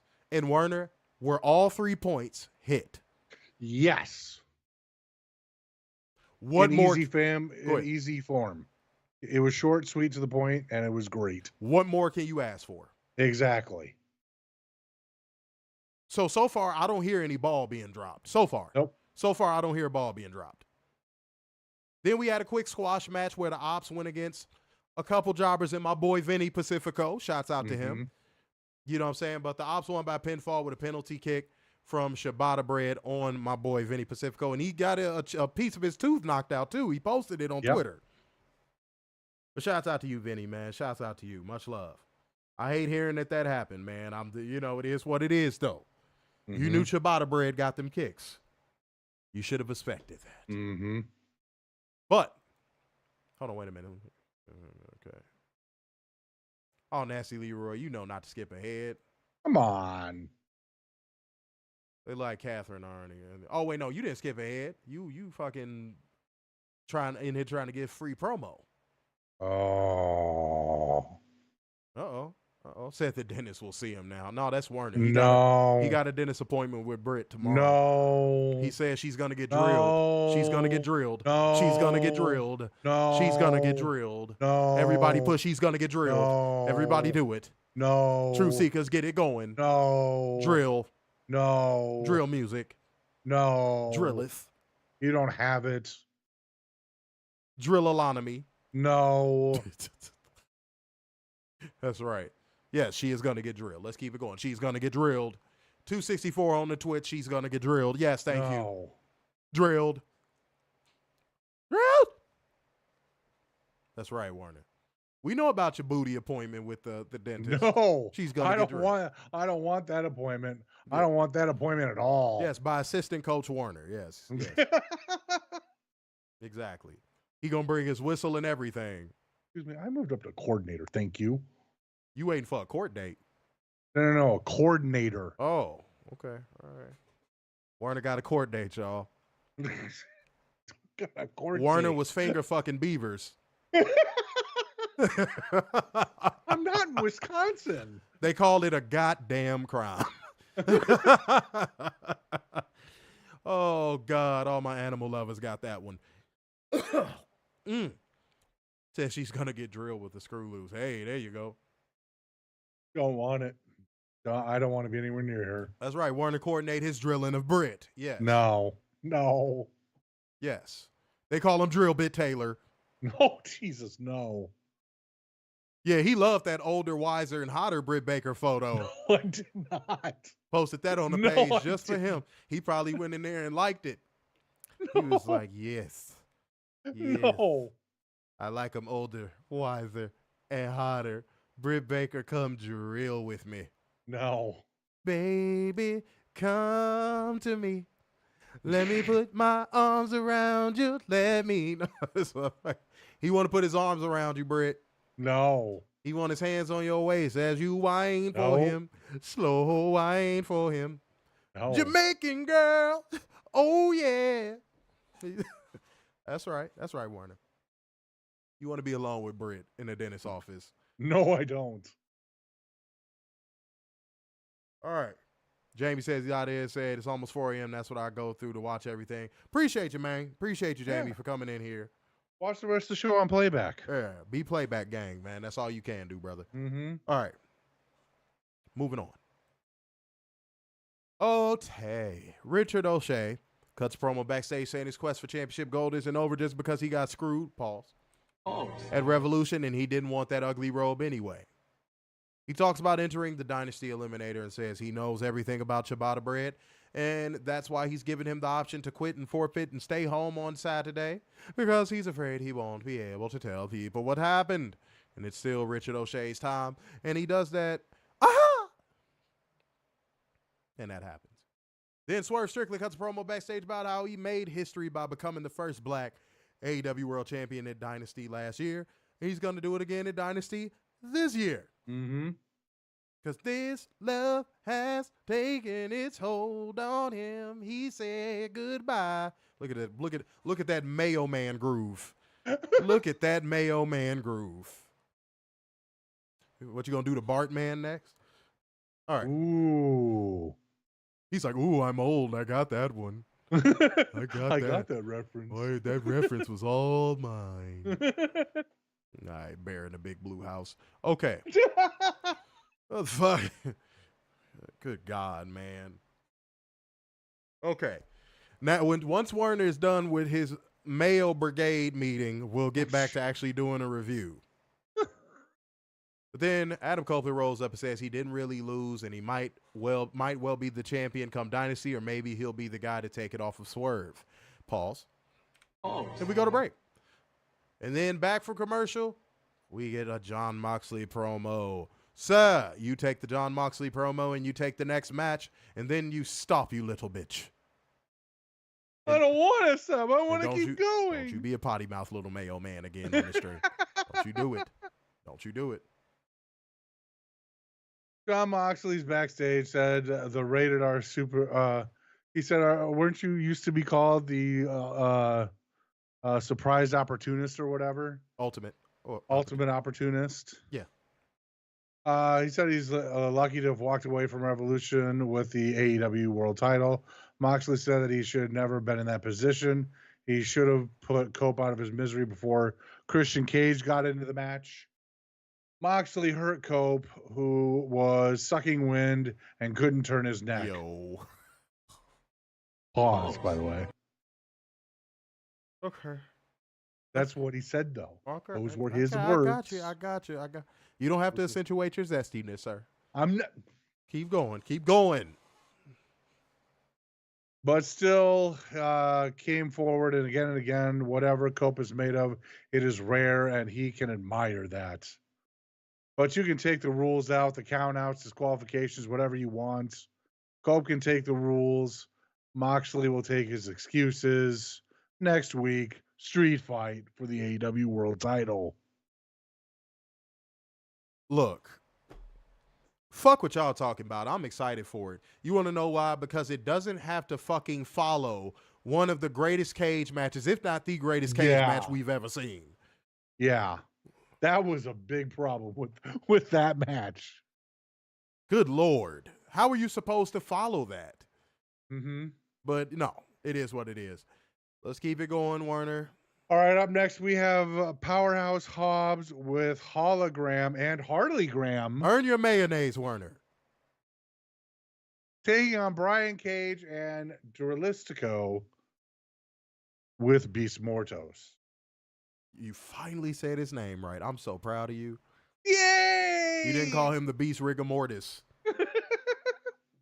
Good for you. I'm so happy. We're going to get you that Gerber food you've always wanted, young man. Yay! But you still got to use the little spoon. Aww. It's not in the Gerber can. It's not even going to be baby food. It's just going to be a jar of mayonnaise. That's what we're going to do. Go ahead.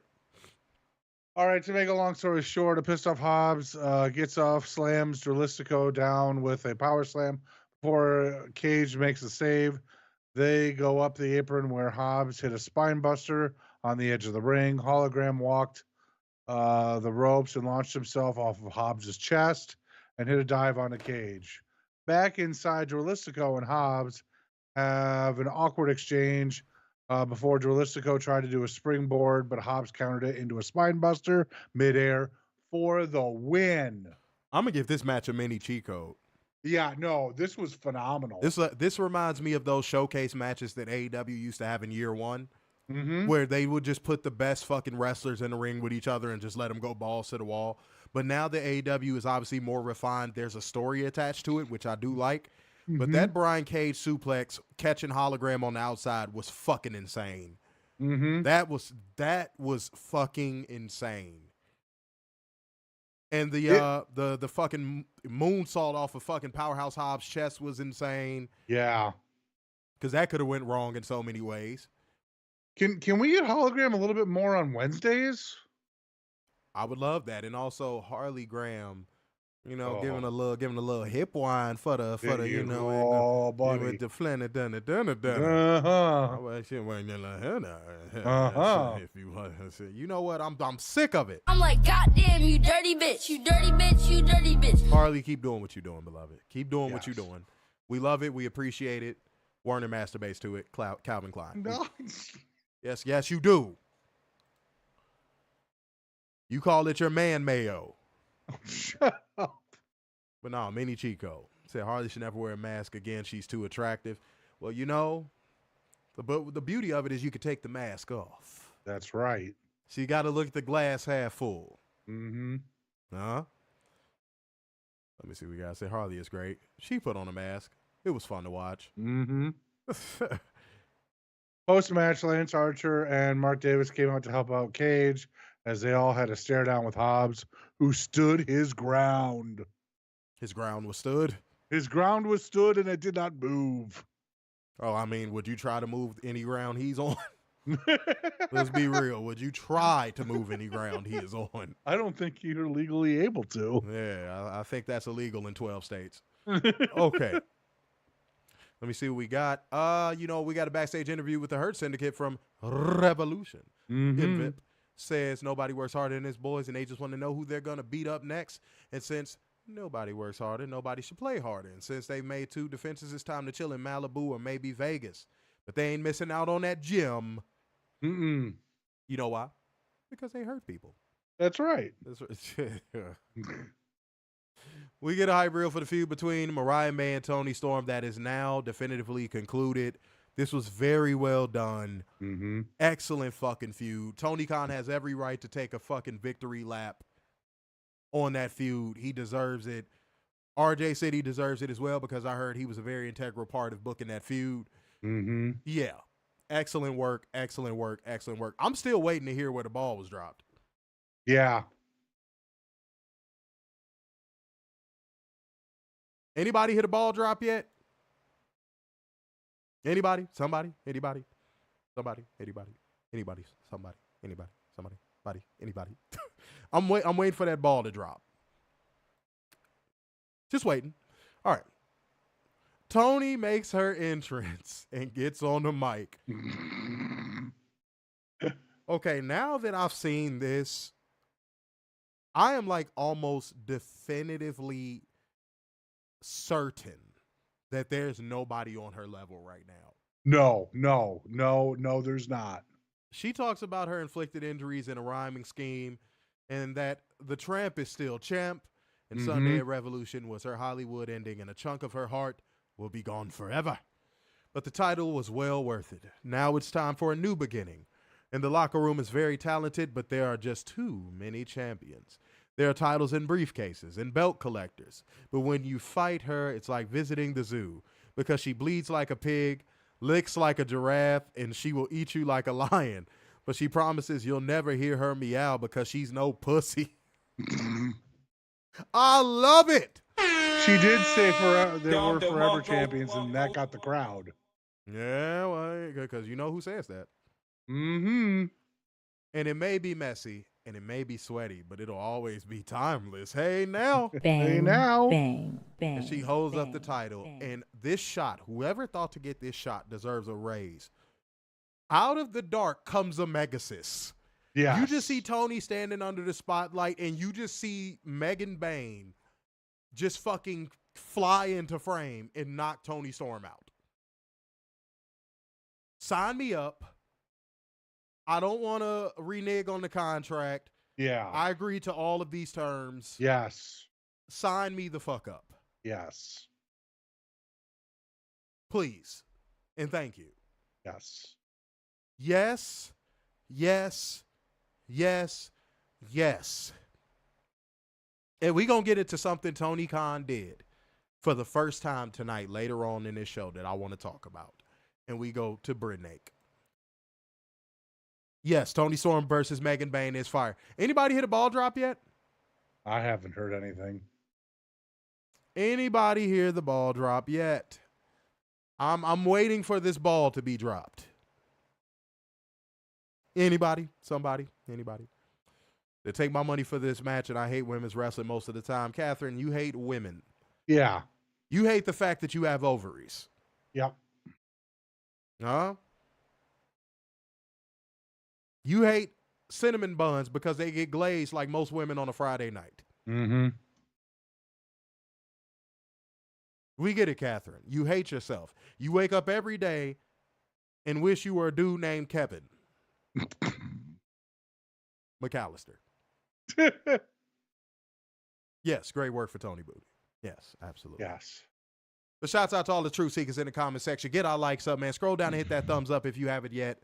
Like gang, comment gang, share gang, and donation gang. Hit the Streamlabs link, Cash App, Super Chats. Mm-hmm.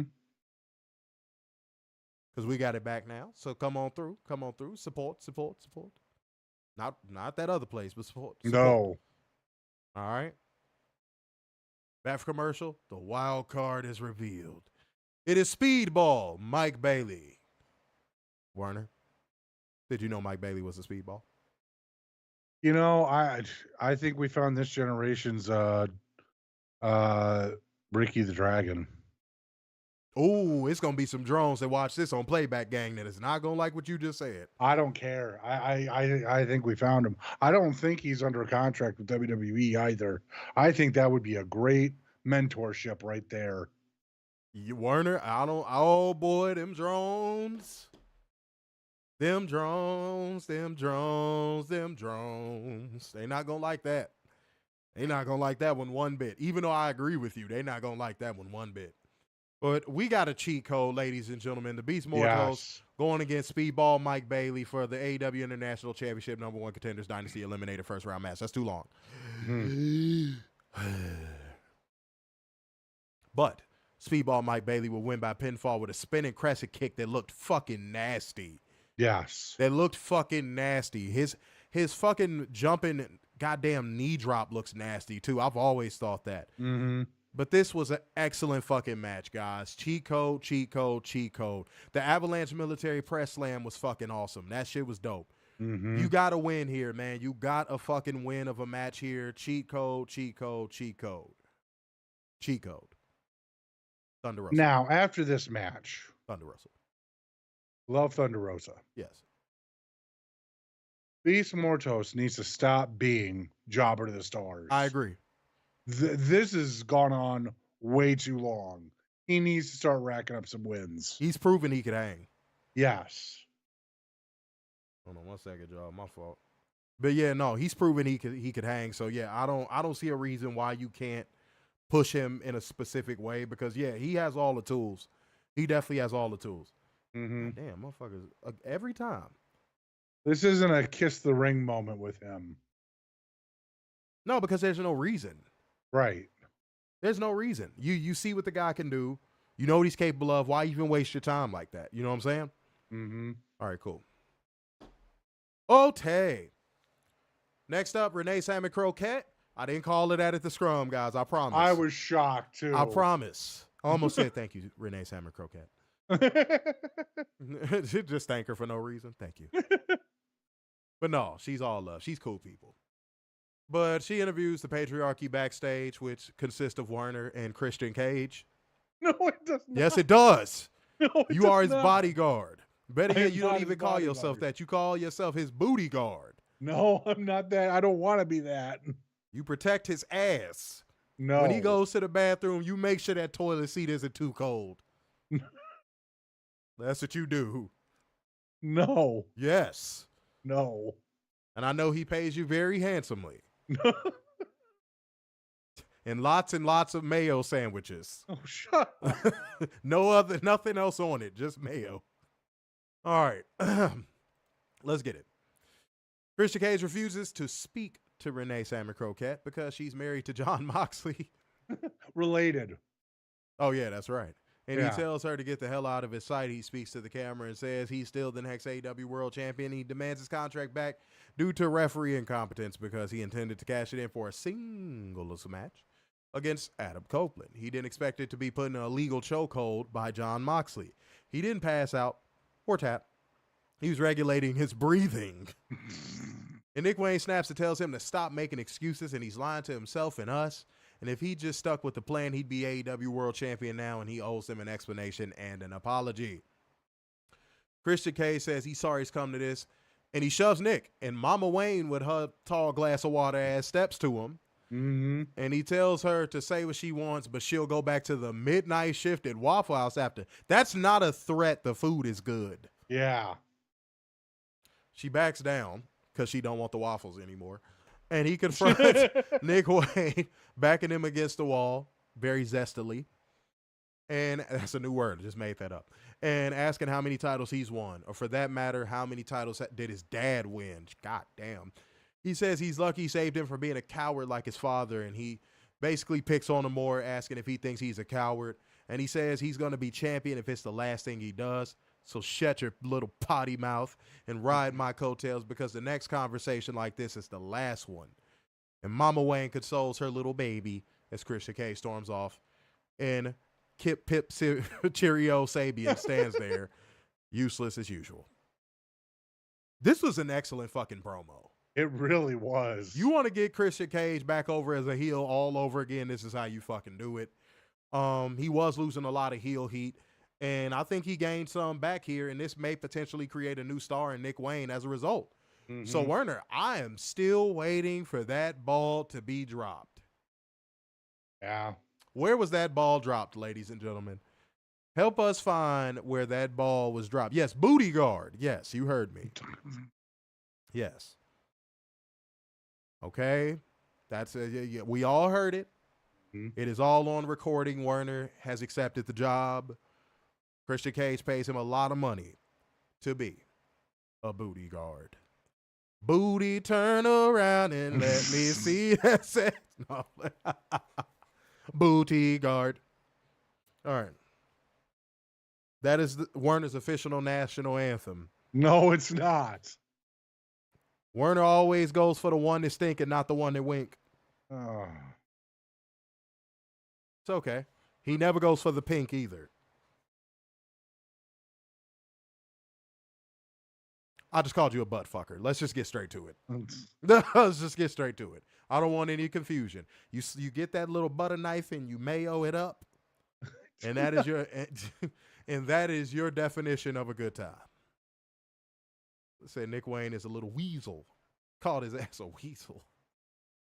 Said Toto said his Mama Wayne signed to Waffle House. I don't know. Well, maybe. No, who knows? They make really good waffles. Waffles. Waffles, you say?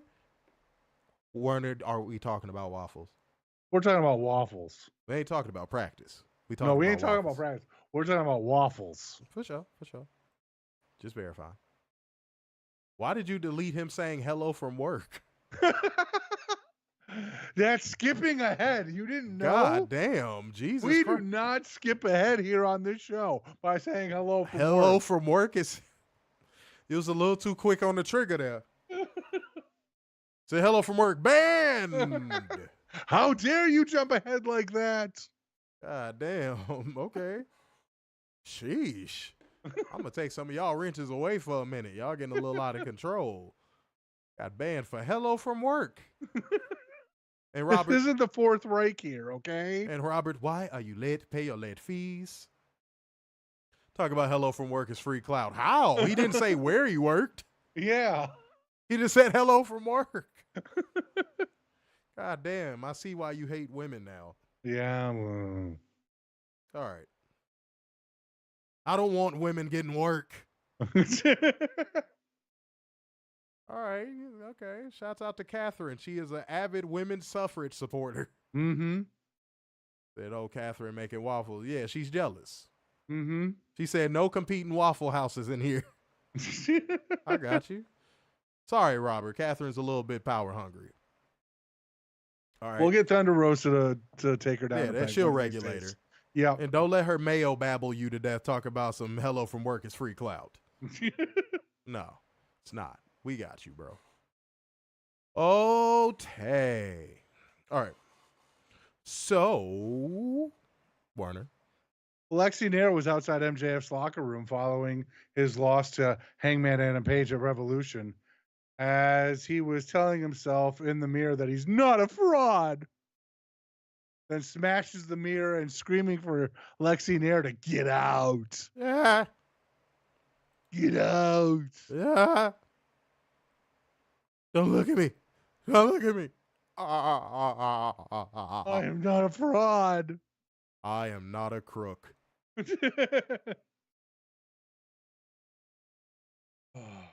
Up next, MJF goes to the ring. Yeah. Good old MJF. Good old MJF. MJF said he had a splitting headache.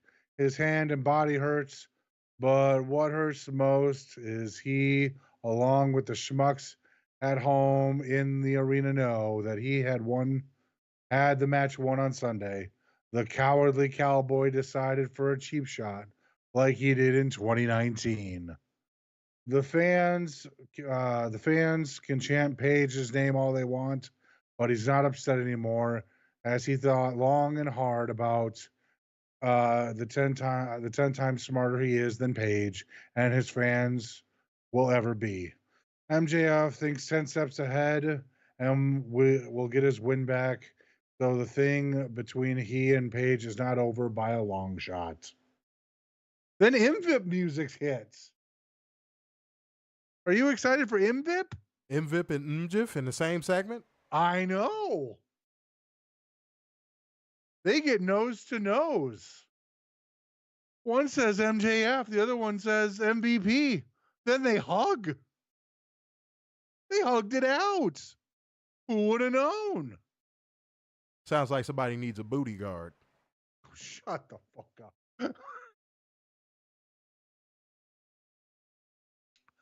MVP talks about their history, about how an 18-year-old MJF, wet behind the ears, doesn't know jack shit, drove him around just so he could get knowledge about the business of professional wrestling. Okay. I didn't know we needed to know this, but okay. MVP gave him a card.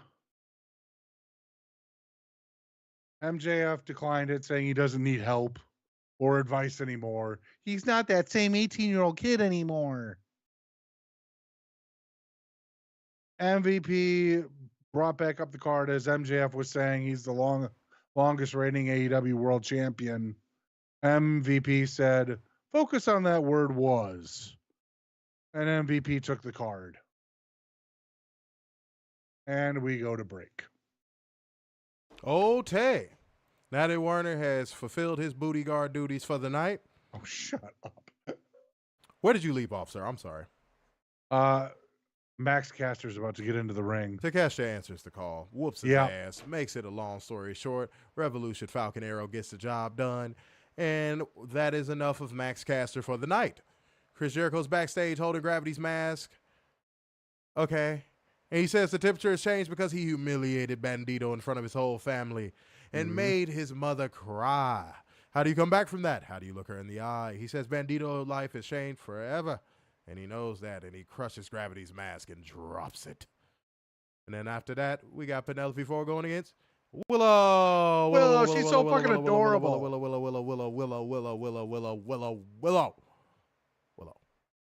Good to see you, Willow. Yes. Her and Penelope Ford would have a decent match. Willow Nightingale won by pinfall, ladies and gentlemen. Got the whiz in. You know what I'm saying? It was a good fucking match, man. I love the work that the ladies are doing right now. They getting it all the way in, and that is what we want to see. They're getting more segments. They're getting matches. You love to see it, bruh. You love to see it. They're earning it. Since they're the best division in all of women's wrestling. Yeah, they ain't ready for that conversation. Yeah, I know. Drones will start crying. Yeah, they ain't ready. Charlotte Flair has 20 million titles that have only been held for 20 minutes. That doesn't matter. Leroy, that was a little pause, bro. You got to pause that. He said the Hurt Syndicate will become the Oreo Syndicate if they add MJF. I knew what you meant, but it's still pause. Yeah. Let's pause. Let's pause it. Let's just go ahead and just give you one. Pause. Just give you one. Pause. Give you another. Pause. Just give you another. Pause. All right, there you go. All right. We had to give you some latent pauses, too. There it is. You know, we got you. We got you. Plus, Hammerstone's a free agent, so he might restart his group up again from MLW. Who knows? Who knows? It's time to find out. Oh, man, I would love to see him there instead of fucking NXT. Oh, God, yes. But post-match, Megan Bain shows up and lays Chris Statlander out with an F5. There's a chair involved, too.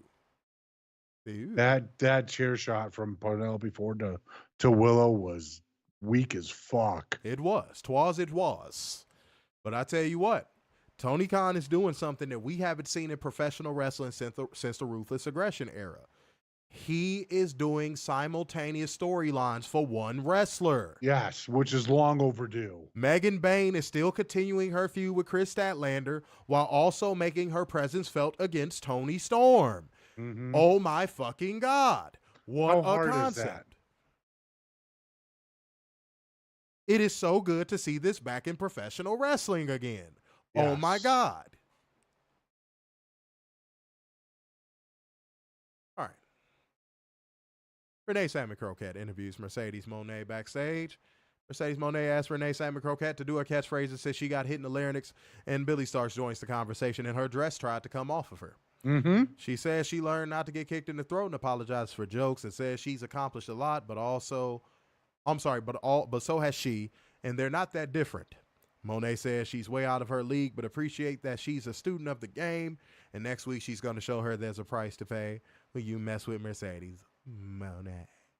Tony Schiavone is in the ring to interview Willis Ospreay the third. Go ahead, take it away, sir. All right, so Tony and Will are talking. Will apparently got in trouble with his wife. Apparently, he was not supposed to do anything off the cage. He did something off the cage. You liar. He said he would cook dinner for her and other things on Friday. Will brings up the fact that Cope gets a title shot. Swerve gets a title shot. But when does Will get to call his title shot? And then Will stares at one big poster for All in Texas. Creative wordplay there, Werner. You know, I try. He looks at one big post. Jesus Christ. ESPN is going to be on the horn with you real soon. Good Lord. They can't afford anybody now. Werner, I think they could afford you. If they offer you a Big Mac and 2 mayo sandwiches, you are pulling up. They'll toss in a McFlurry for your efforts. Acting like Werner ain't going to pull up for less than motherfucking $5. Are you guys paying for my travel? Then I'll take it. Head ass. You lying motherfucker. Come on. They can't afford anybody. What, you're an expensive bitch? Huh? Huh? You don't want no scrubs? ESPN is a scrub that can't get no love from you? Mm-hmm. Hanging out the passenger side of Sports Ride? Trying to holler at you? Werner think he a fucking bad bitch. Lord, what is happening in my life? Go ahead. Finish it out, bad bitch. 300 on the twits. Much love. Yes. Bang. Ospreay wants to be known as the guy. He knows he can do it. He wants to be the world champion because his name is Will Ospreay and he's on another level. We fast forward to backstage with Renee Salmon Croquette. Backstage with one Switchblade, Jay White. That means he can cut people. Ooh. Well, can he hurt people? No, that's for the Hurt Syndicate. Werner, stay on your booty guard duties. Damn it. Go ahead. Who mocks Ospreay's chant, saying Willie is really on another level, and sometime soon they will see each other in the ring again. White congratulates Ospreay on his win at Revolution, but if he wants a world title match at All In, they're going to have to keep protecting him from White. Paquette asks what happened at Revolution, and White said everyone wants to know if he hit Cope with a briefcase on purpose. He had purpose. Purpose, you say? And asked Paquette if she thinks what she thinks, and the crowd. Go ahead. White said he did not hit Cope on purpose, as he has done everything to win the world title from John Moxley. But the rat Wheeler Yuta saved his king. He'll be damned if he'll let anyone stop him from fulfilling his destiny and becoming the AEW World Champion. Can I get a dango? All right, booty guard. What else we got? Finish out the show. Finish out the show, booty guard. Oh, I'm finishing out the show? Yeah. That made you earn it, motherfucker. Limit the and I won't make you keep reading, motherfucker. Reps. All right, Renee's approached Hangman and Page and was attempting to ask him about Revolution. When they walked past MJF, Page asked if he wants to finish breaking his neck. Page said last week MJF tried to set him on fire, but when he does something like that, he has to realize he has to mean it. However, Sunday MJF let the mask slip. Page realizes MJF cares about what fans think of him. MJF said he is glad Page thinks he wasn't going to set him on fire, so he'll call Page's bluff, as Page says he doesn't realize what's next. Page had a fluke victory, but MJF is going to become a multiple-time world champion, first ballot Hall of Famer, and the greatest of all time, while Page fails to reach the pinnacle, only to tumble all the way down, wallowing in his own self-pity when Page's mask slips. Page doesn't think he deserves the fans' love, as he was right sooner than later. Fans will grow tired of thinking of Page will win the big one when he never will. MJF will win it over and over and over and over and over again. Laughing at Page, mountain. What? Laughing at Page up that mountain. Okay. Page said, "We'll see, won't they?" MJF walks away, and Excalibur said these two will be intertwined for years to come. Up next, maybe this is where the ball has dropped. Orange Cassidy taking on Hechicero in a match no one really gave a care about because it was fucking Orange Cassidy. Dude.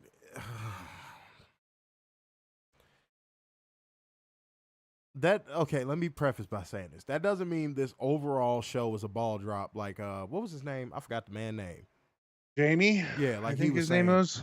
But like, dude, Tony, for the love of fuck, bro. Like, it's over. Like, it's over, dude. When a kid named the Rizzler is getting a bigger pop than him, like, dude, it's over. It's over. It's over, bro. Like, it's done. He should not be main eventing Dynamite. It's over. You have way better talent now. It's over. It's over. Stop with fucking Orange Cassidy. Please, dude, stop. You know that's what this was too, Mo. Don't worry, Orange, I'll make it up to you. You're main eventing Dynamite this week. Gee, thanks, Tony. You know that's how that conversation went. I just stop. It don't even pop for the shtick anymore. It's over.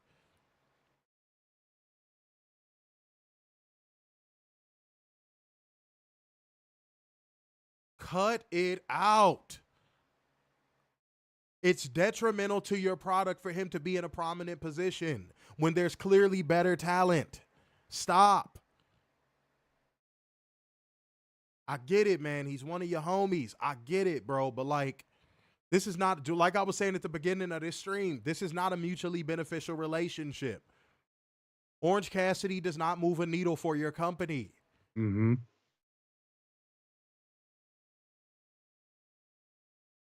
Man, give the result of this match. I don't even care what happened in it. Orange Cassidy got a mousetrap flash pin for the win.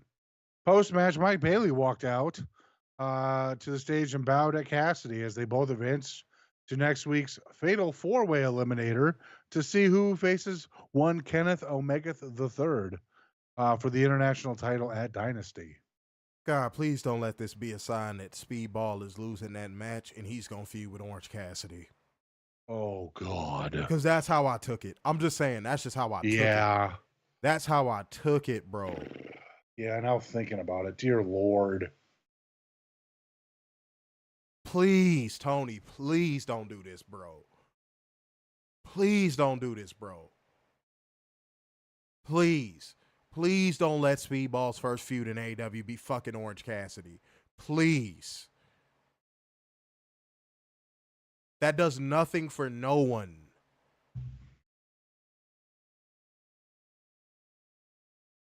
Good God.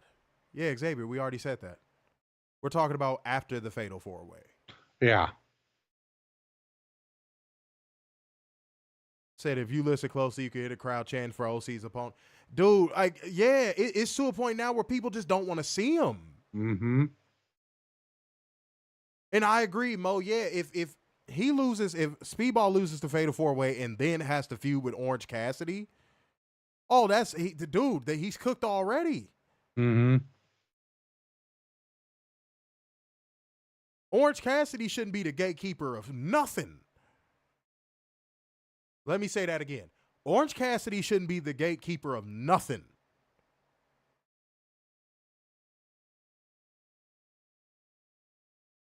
He don't even have the game tape to be a gatekeeper. No. Hell, Lance Archer has more game tape to be a gatekeeper than fucking Orange Cassidy. Even though it's controversial because for whatever reason or another, people don't like him. Moxley has better game tape to be a gatekeeper than fucking Orange Cassidy. Mm-hmm. It would just I just can't with that motherfucker. But I thought this was a great follow-up to AEW Revolution. It set the stage for a lot of future programs. I ended up giving this show an 8.8. I, at no point of this show outside of the main event, thought the ball was dropped. I don't know what the fuck that guy was talking. I really don't.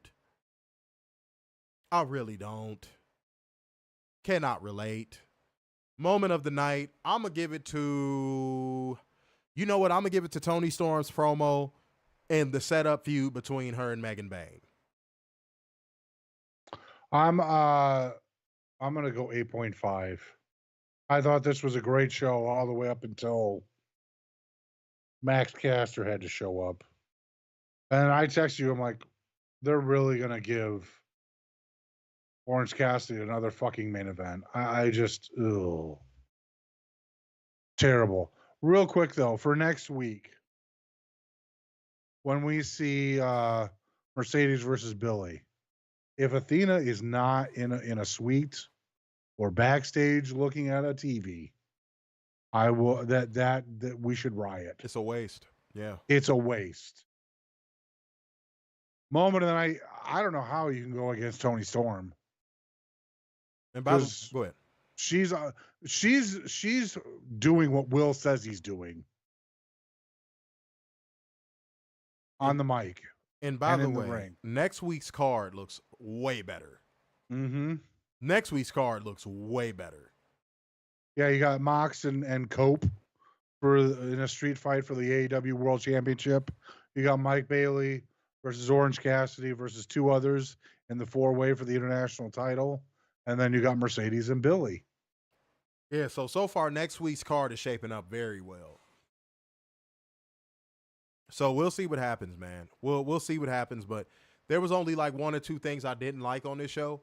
And yeah, this was not a ball drop at all. It's not fucking New Year's Eve. No. But yeah, no, great follow-up to Revolution. Now you got to stride the momentum into Dynasty because you got 3 weeks. Yep. You got to kick it into high gear. You know what I mean? All right, I see 9. I see 8.5. I was like, why is Orange Cassidy main event Dynamite? Fans don't want to see him. Mr. Mayhem said 8. Moment of the night, Megan Bayne attacking Toni Storm.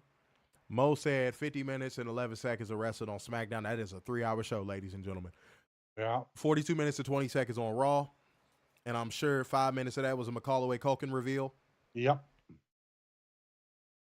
Xavier said 8.5 moment of the night, Speedball versus Mortos, not Mortis, Werner. I said Mortos. You got it right tonight. One night. We need a body of work. Miguel said, there's next week. Here's next week. Miguel said 8.8 moment of the night, Toni Storm's promo. Athena is still tied to Ring of Honor. Yes, Toto. That doesn't matter. I mean, if you're going to make Mercedes a belt collector, take the Ring of Honor title off of Athena and put it on Mercedes. And then Wild Dog said, Toni Storm reminds me of the old school women's wrestler. Okay. Mo said, hour and 1 minute and 24 seconds on Collision. 3 hours, 25 minutes and 18 seconds on Revolution, including 0 hour. 44 minutes and 11 seconds on Dynamite. That's a little low. Want to see that a little bit higher. Yeah. Miguel said Athena should be on commentary for the Billy versus Mercedes match. Nancy Leroy gave it an 8.5. Elise said, yeah, she's not really, well, she's improved her mic skills a lot. So she could probably pull it off, but I don't think I would go to that this soon. Yeah, no, that's where I'm at. I think that's too much too soon. If you have her backstage or in a suite, yeah, just set the stage. Set the stage. Yeah. You don't blow your load like the WWE has conditioned you, like they did with Julia and fucking Stephanie McCord. Right. Yeah, that injury that Julia has ain't just no boo boo, because you don't do what you did unless Julia's gonna be gone for an extended period of time. Mm-hmm. All right. I love how the WWE compromised media tried to clean that up and try to make it seem like the PC isn't a fucking failure. Right. Matthew Shell said 8.2. Tony. Toto said 10 for getting back into AEW. Look forward to next week. I need Athena on TV. Plus. Tony, this motherfucker put plus. Shouts out to you for plus. Toto, just for that alone, you should hit the Streamlabs link, the Cash App, or the Super Chats. One of them. Because we letting off plus in this motherfucker. I did not think we was letting off plus. But now we've all seen it, Werner. We have seen placenta in the comment section. It happened in front of our faces. Werner's very proud of it. He eats them. He said it's good for nutrients. You know? Sure. That's what Werner does. He eats placentas. So on that note, clear the air. Don't eat placentas like Werner. No, I'm playing. They come in pill form. Look at this motherfucker here. He did the research. You take ivermectin too, motherfucker? I actually have. You're immunized. All right. Let me stop before that gets our stream taken down. Because I've actually seen that before. Yeah. But clear the air. You have to have patience with your goals and patience with your dreams in this life, man. Like, all these people start something and they give up because they think some shit is going to happen overnight. And then when they realize it's not, they either give up or they put out shitty work. So, yeah, don't give up on your dreams so fast. If you want to make it be the best thing it possibly can be, you're willing to put in the work. You're willing to travel for it. You're willing to do it tired. You're willing to do it sick. Stop making fucking excuses for why shit failed if you're the reason why it's failing. And that's what I want to clear the air on. You know what's funny is we had the same topic. Because I was going to go with patience as well. Because you need to have patience in life. Not just for what just Daryl said, but even the stuff you can't control, like sports teams and what other people in your family are doing, and you just want things to hurry up in a timely fashion. You need to have patience for those things to let them play out. Hell yeah. Mm-hmm. Matthew Sheldon said, thanks for the show tonight. I'm miserable from diverticulitis, and it's made me smile. Well, man, feel better soon, man. That's rough. That's diabolical business right there, man. That is super rough. I'm sorry you're going through that.